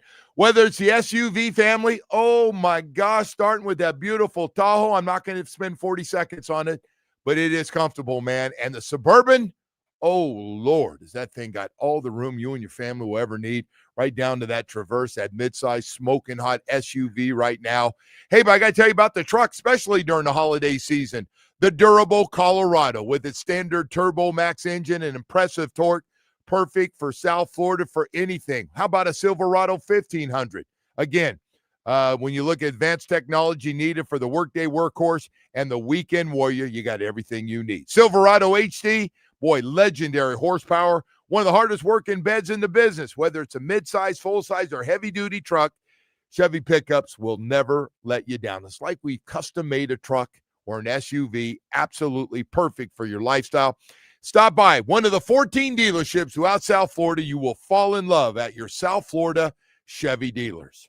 WQ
Weather right now is partly cloudy, 72 degrees, no rain in the forecast. The Joe Rose Show continues, but first, let's head out west for a sports update.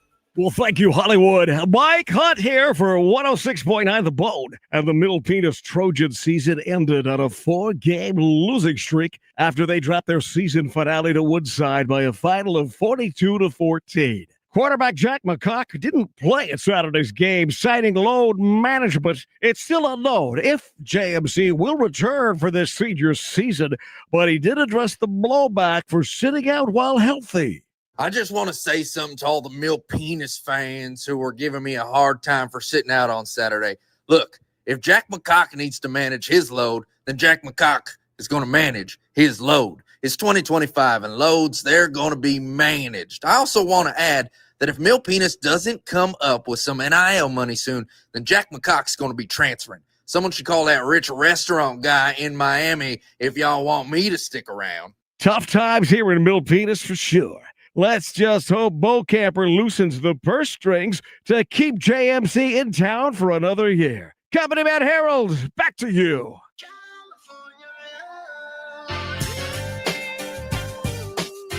You know what's funny?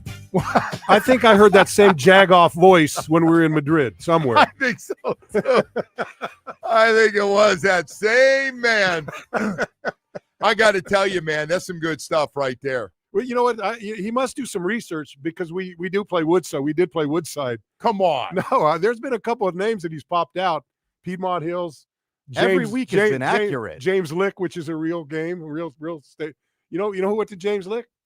Jim Plunkett. Come on. Yeah, he came out of James Lick High School. That's really the name of the high school? It is. It is. I thought I knew all the names in the Bay Area from guys you played with. No, bro, you stuff. didn't.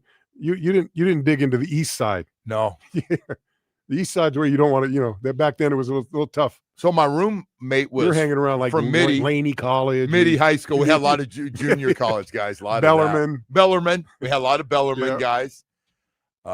It is funny though. All those I didn't even know which school was Midi good. Was Midi a powerhouse? Midi was a we were a public school. Midi was those Midi, Bellarmine, the Catholic schools were good, but we played on like Overfelt, Mount Pleasant. Oh, Mount Pleasant. Yeah. I mean, and all the it was east side of San Jose.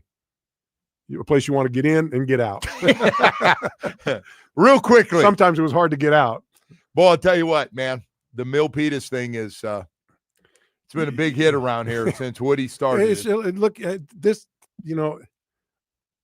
I think someone in Spain, someone we went to one of the things. Oh, I like the Milpitas. Every time I go somewhere, it's it's growing a life of his own. Yeah. But and it all started right in the other room in there. Like a little 2-year-old. And the more I hear it, the more annoying it gets. So he just is anything with penis. He just gets they're like they're little kids. Yeah, I look in you can look in there and they giggle. Oh, look at him. He said penis. He is a child, man. He is a child. There's no question about it. Anyway, you saying we got to go to break here, Woody? We got to get a break, get caught up here on everything. Got 9 o'clock hour. I believe we have to check in this 9 o'clock hour on Chef Andre. Ooh, he's throwing out the stone crabs pretty good now. It's rolling? It's rolling now. Oh, stone good. crab season's right there. We'll have that. And by the way, if you don't have plans this weekend and you're looking for some reservations and a brand new restaurant, we're going to be telling you all about that one in Las Olas. Hey, right now I want to talk to you about Beverly's Jewelers. My man, Jeff, it's so funny. We're sitting here, Bo and I, going, man, we got to get to Beverly's Jewelers. You always got to go to Beverly's Jewelers, especially during the holiday. Not sure. I always go, what am I going to do? I'm going to try to do something different. And the next thing you know, I go to Beverly's Jewelers. It's just out of habit. Been going to Beverly's Jewelers for 30-something years. Man, right now, this is one of the best deals they've ever had. They got this stunning 3-carat certified lab-grown diamond, VVS clarity, e-color, set in a custom-made 14-karat gold engagement ring for just $3,999, and it looks like it cost you every bit of money you've ever made. I mean, it is spectacular. 3-carat diamond ring, only $3,999. Choose your favorite shapes and larger sizes are available at similar savings, but hurry. This offer is for a limited time only. While you're there, shop Beverly's huge selection of diamond studs, tennis bracelets, fine jewelry, really to make you look like a rock star for the holiday season. 70% off select pieces. Hey, what are you waiting for? Need extra holiday cash? Beverly's pays top dollar for your old gold, silver, and jewelry with immediate payment. Plus, enjoy interest-free financing, free gift wrapping, and expert personal service to make finding the perfect gift easier. If you're like me, I go in there, I got no idea what I'm looking for, and then all of a sudden, a great staff of theirs will come over, make sure I get something that she's going to like, and it always works. It's a home run when you go to Beverly's Jewelers. They got something for no matter what your price range is. Visit Beverly's Jewelers in Fort Lauderdale. It's off Commercial Boulevard, or online at bevjewelers.com. Beverly's Jewelers, where South Florida gets engaged. Today.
This update is brought to you by Doral Hyundai, home of the Pricito, our lowest price. Visit us at Doral Hyundai or DoralHyundai.com. Starting with the Heat, who beat the Warriors 110-96. Both Steph Curry and Jimmy Butler didn't play. Butler makes $677,000 per game, and Curry makes $763,000 per game. Both will be paid for sitting out. Next up, the Heat will head to Chicago to take on the Bulls tomorrow night. Over to the Panthers, who host the Devils tonight. The puck drops at 7 from Amarant Bank Arena. The game can be heard on 104.3 FM. To the Canes, who welcome in Elon tonight. Tip-off is at 7 from the Watsco Center. The game can be heard on 560 AM. And in the NFL, Week 12 begins tonight with the Bills and Texans. Kickoff is at 8:15. Joe and Bo, back to you. All right, Woody, thank you so much. And Kim Bokamper is with us this morning, as we've been talking about just about everything possible. I do want to ask you, I was going to get to this before, speaking of the Miami Dolphins, 4-7, 2 straight wins, 30-13 and 16-13. You look at the schedule. Yeah. What do you see in the last 6? First of all, we got to start with the first 2. It's the Saints and the Jets. Yeah. Who are struggling. Yeah. And look, I think, I think you obviously have to win those games, but I keep kind of going back to this. Oh, we should beat those guys. But I go back to where a few months We've lost a couple. I go back to when or in the early in the season when you're going, well, what makes you think that they're not saying we should beat those guys? Well, the Cleveland game was a wake up call because they kicked our ass. Right. And they are struggling. Right.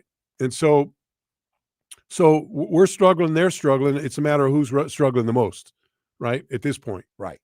Right. Although I do believe incrementally we've been getting better and better every week on both sides of the football. We've had a lot of people come on. Brian Baldinger said, hey, man, a lot, and some of our fan base goes, I don't see it. And he does come up with some creative stuff. He does. I'll give him that. He's done some things recently that getting the most running game all of a sudden is just taking off. And so everyone thinks about Mike as a throw it down the field guy. He came as a running, his strength is what he's doing right now.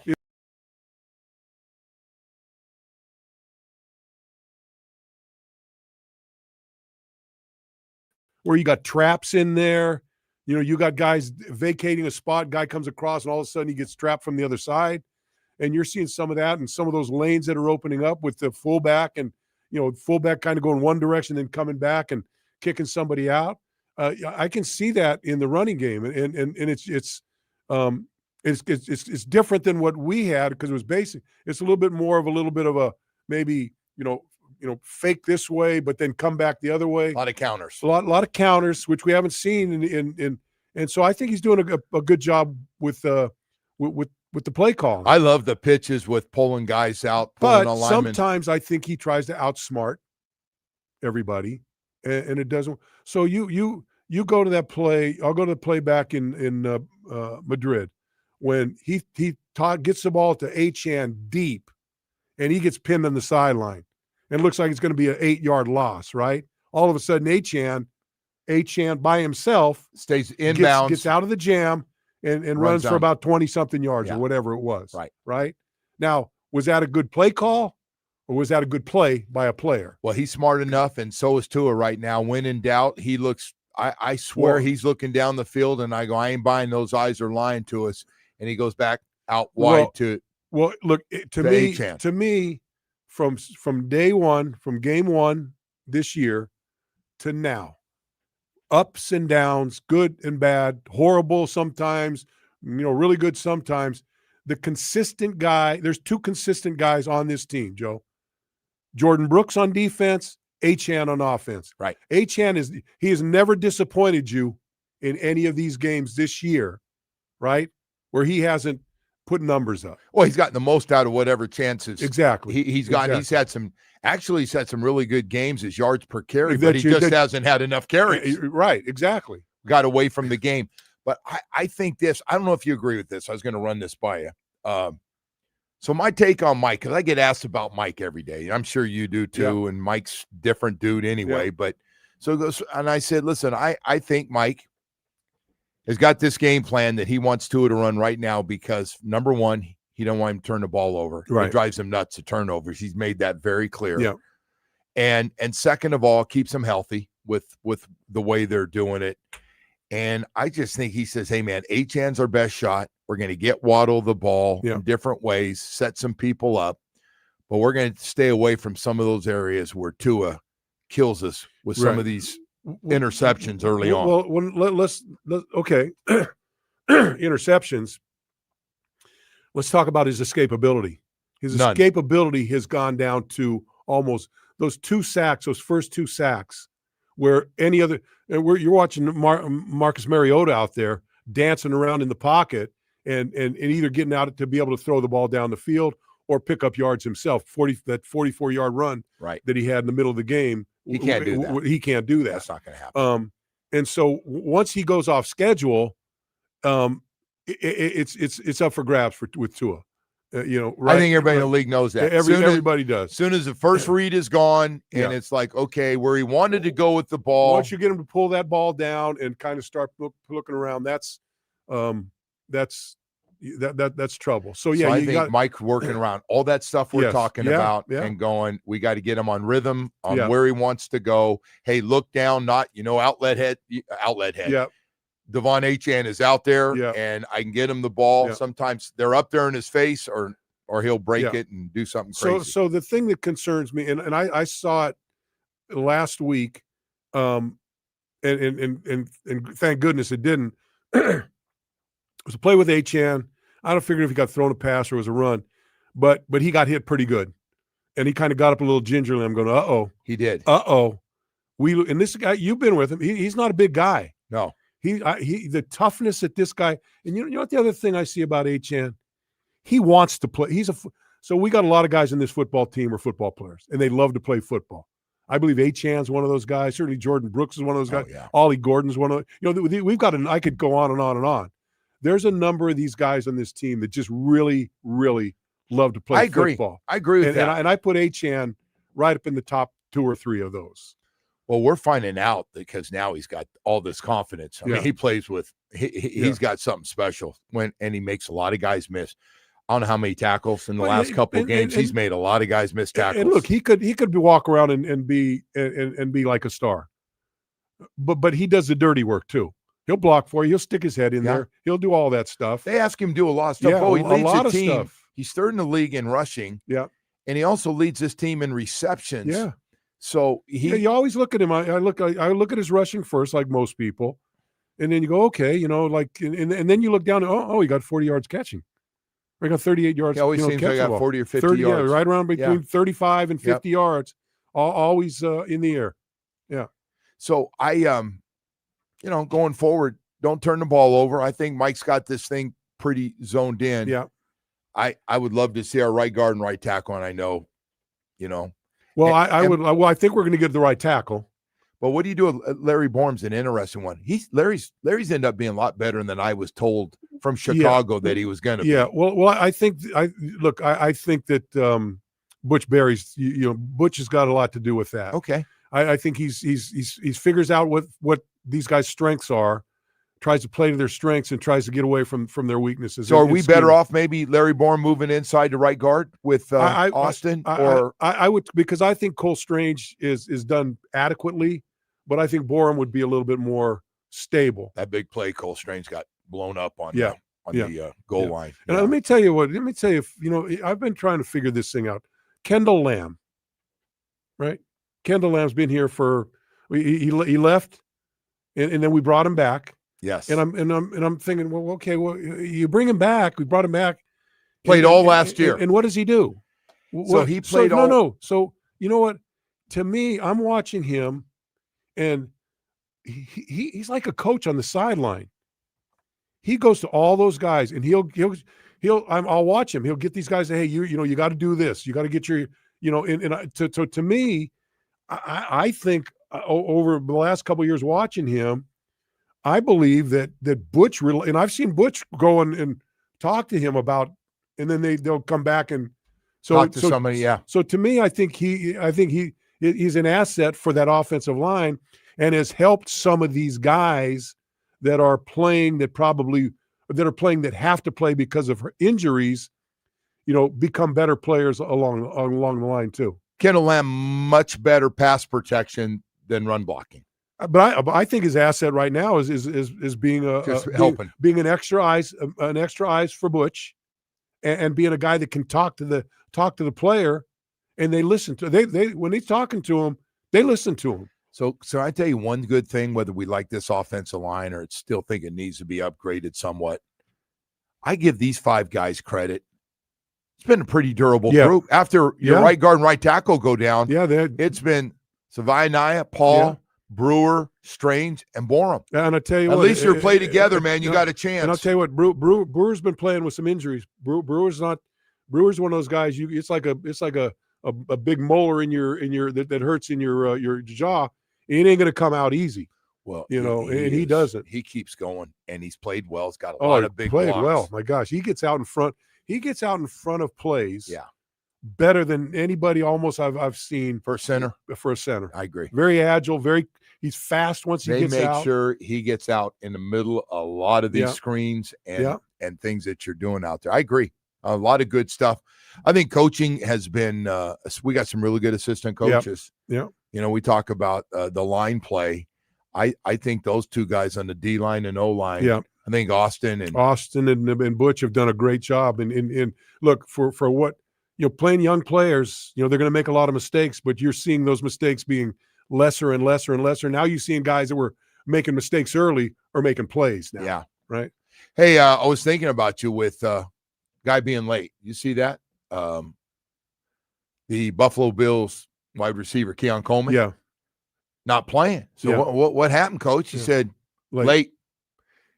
That guy didn't mess around. He goes, he goes, it's not the first time he's been late. Yeah. So, and they got problems with wide receiver. I mean, I was wondering why they brought guys up, guys that used to be on the team. They signed guys off the street. So they just said they're not putting up with it. Keon Coleman, I loved him coming out of the draft out of Florida State. Yeah. I was asking, I wanted us to pick, because to me, we have all those 5'10" receivers at, opening day. And I go, man, wouldn't it be nice to have a guy that's 6'4", can jump like a deer, catches the ball, and a guy makes like a lot that. of contested catches. And that's Keon Coleman. Then I talked to somebody from Florida State. They go, he's not a bad guy. He's not going out and doing any, but he's one of those guys. Doesn't show up. I'll be late. This and that. And I don't get it. Yeah, I don't get it either. I know it's your biggest pet peeve, you play from the time you're 9 years old, all the way, and if you're lucky to get in the NFL, don't you think you would be, well, I believe me, can I tell you something? I was never late for anything. I think it's an old school thing more than today. It is. Yeah. Sometimes guys are late here and they go, it happens. Yeah. So what? Hey, I got caught in traffic. Because if you got caught in traffic, we used to hear, maybe your ass needs to leave earlier so you don't have to worry about that 20-minute traffic jam. Yeah, there's no excuses. That we come from a no excuse. I played when I was playing San Jose State my junior year. Our best defensive player, maybe the best player on our team, and we had Louis Wright on that team, was the defensive lineman.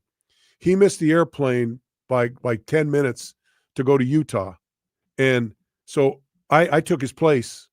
I took his place in that game, and Bobby Beathard was there to see that to scout the guy. And Bobby comes to me after practice. I like you better than him. I wouldn't be sitting here with you right now if that guy didn't miss the plane. Wow. I literally. So that guy missed the plane, right? And they didn't wait for him. And they wouldn't let him play. No, but he had to find his way to the game. He had to find his way to the game, right? Call mom and dad for some money. However you're going to do it. But thank God, I'd be sitting in Hollywood seat right now, making $2 an hour. You know what? Suck, we're taking better care of him than that. That's just not right there. That's just not right. We're gonna run up a tab at that restaurant. Hey, we got to check in though. When we come back, we're going to check in on one of the most famous chefs here in South Florida. Tell him I'm coming. Can we pump him up a little bit? One of the best chefs. That's not too far. Well, yeah, he is. But yeah, and he'll puff up his chest, but he ain't going to puff up his chest about being a chef.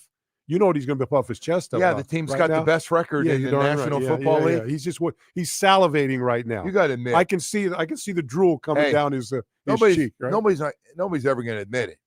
I didn't see that coming.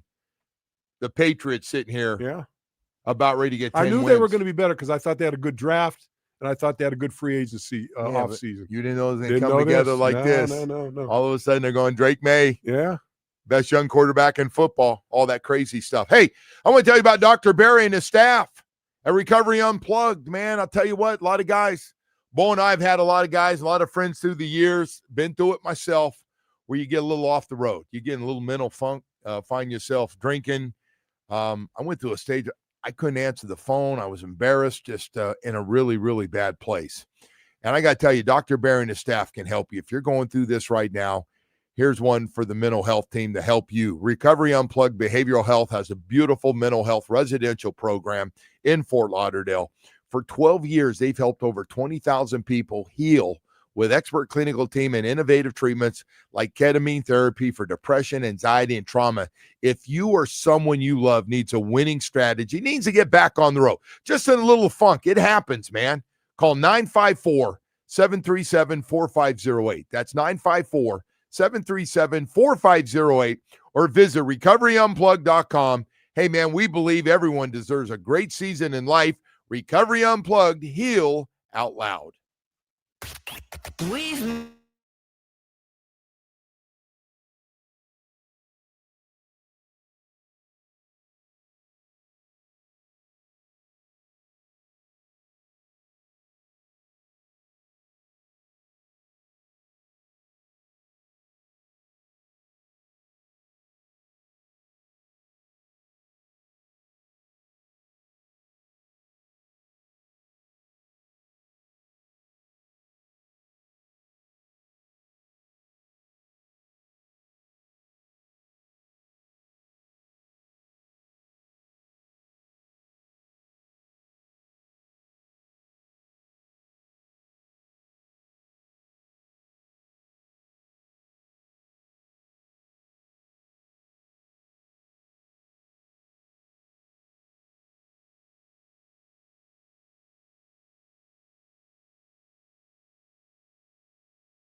Good morning to everybody. Kim Bokamper's in with us. Always nice enough to come in, spend some time with us, and spend a little extra time, talk a little Dolphins football and National Football League. And one other thing we like is food. And one of the great chefs in all of South Florida, and has been for a long time. I hope it's all right. I stroke him a little bit. No, you just was a winner in the Miami Beach Food Festival. Hell, I didn't know that. Chef Andre from Catch and Cut joins us. I'm not sure I said that the right name, Andre, but you can an correct award. me, right? Chef, how you doing? What's up, gentlemen? How are you guys doing today?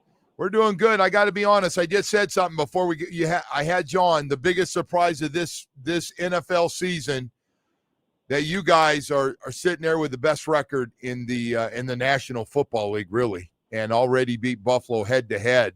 Got a nice little lead in the AFC East. I did not see that coming with a lot of games left, and you guys are knocking on the door for 10 wins. It gives me agita when I hear that too. You know that, right? It's unbelievable.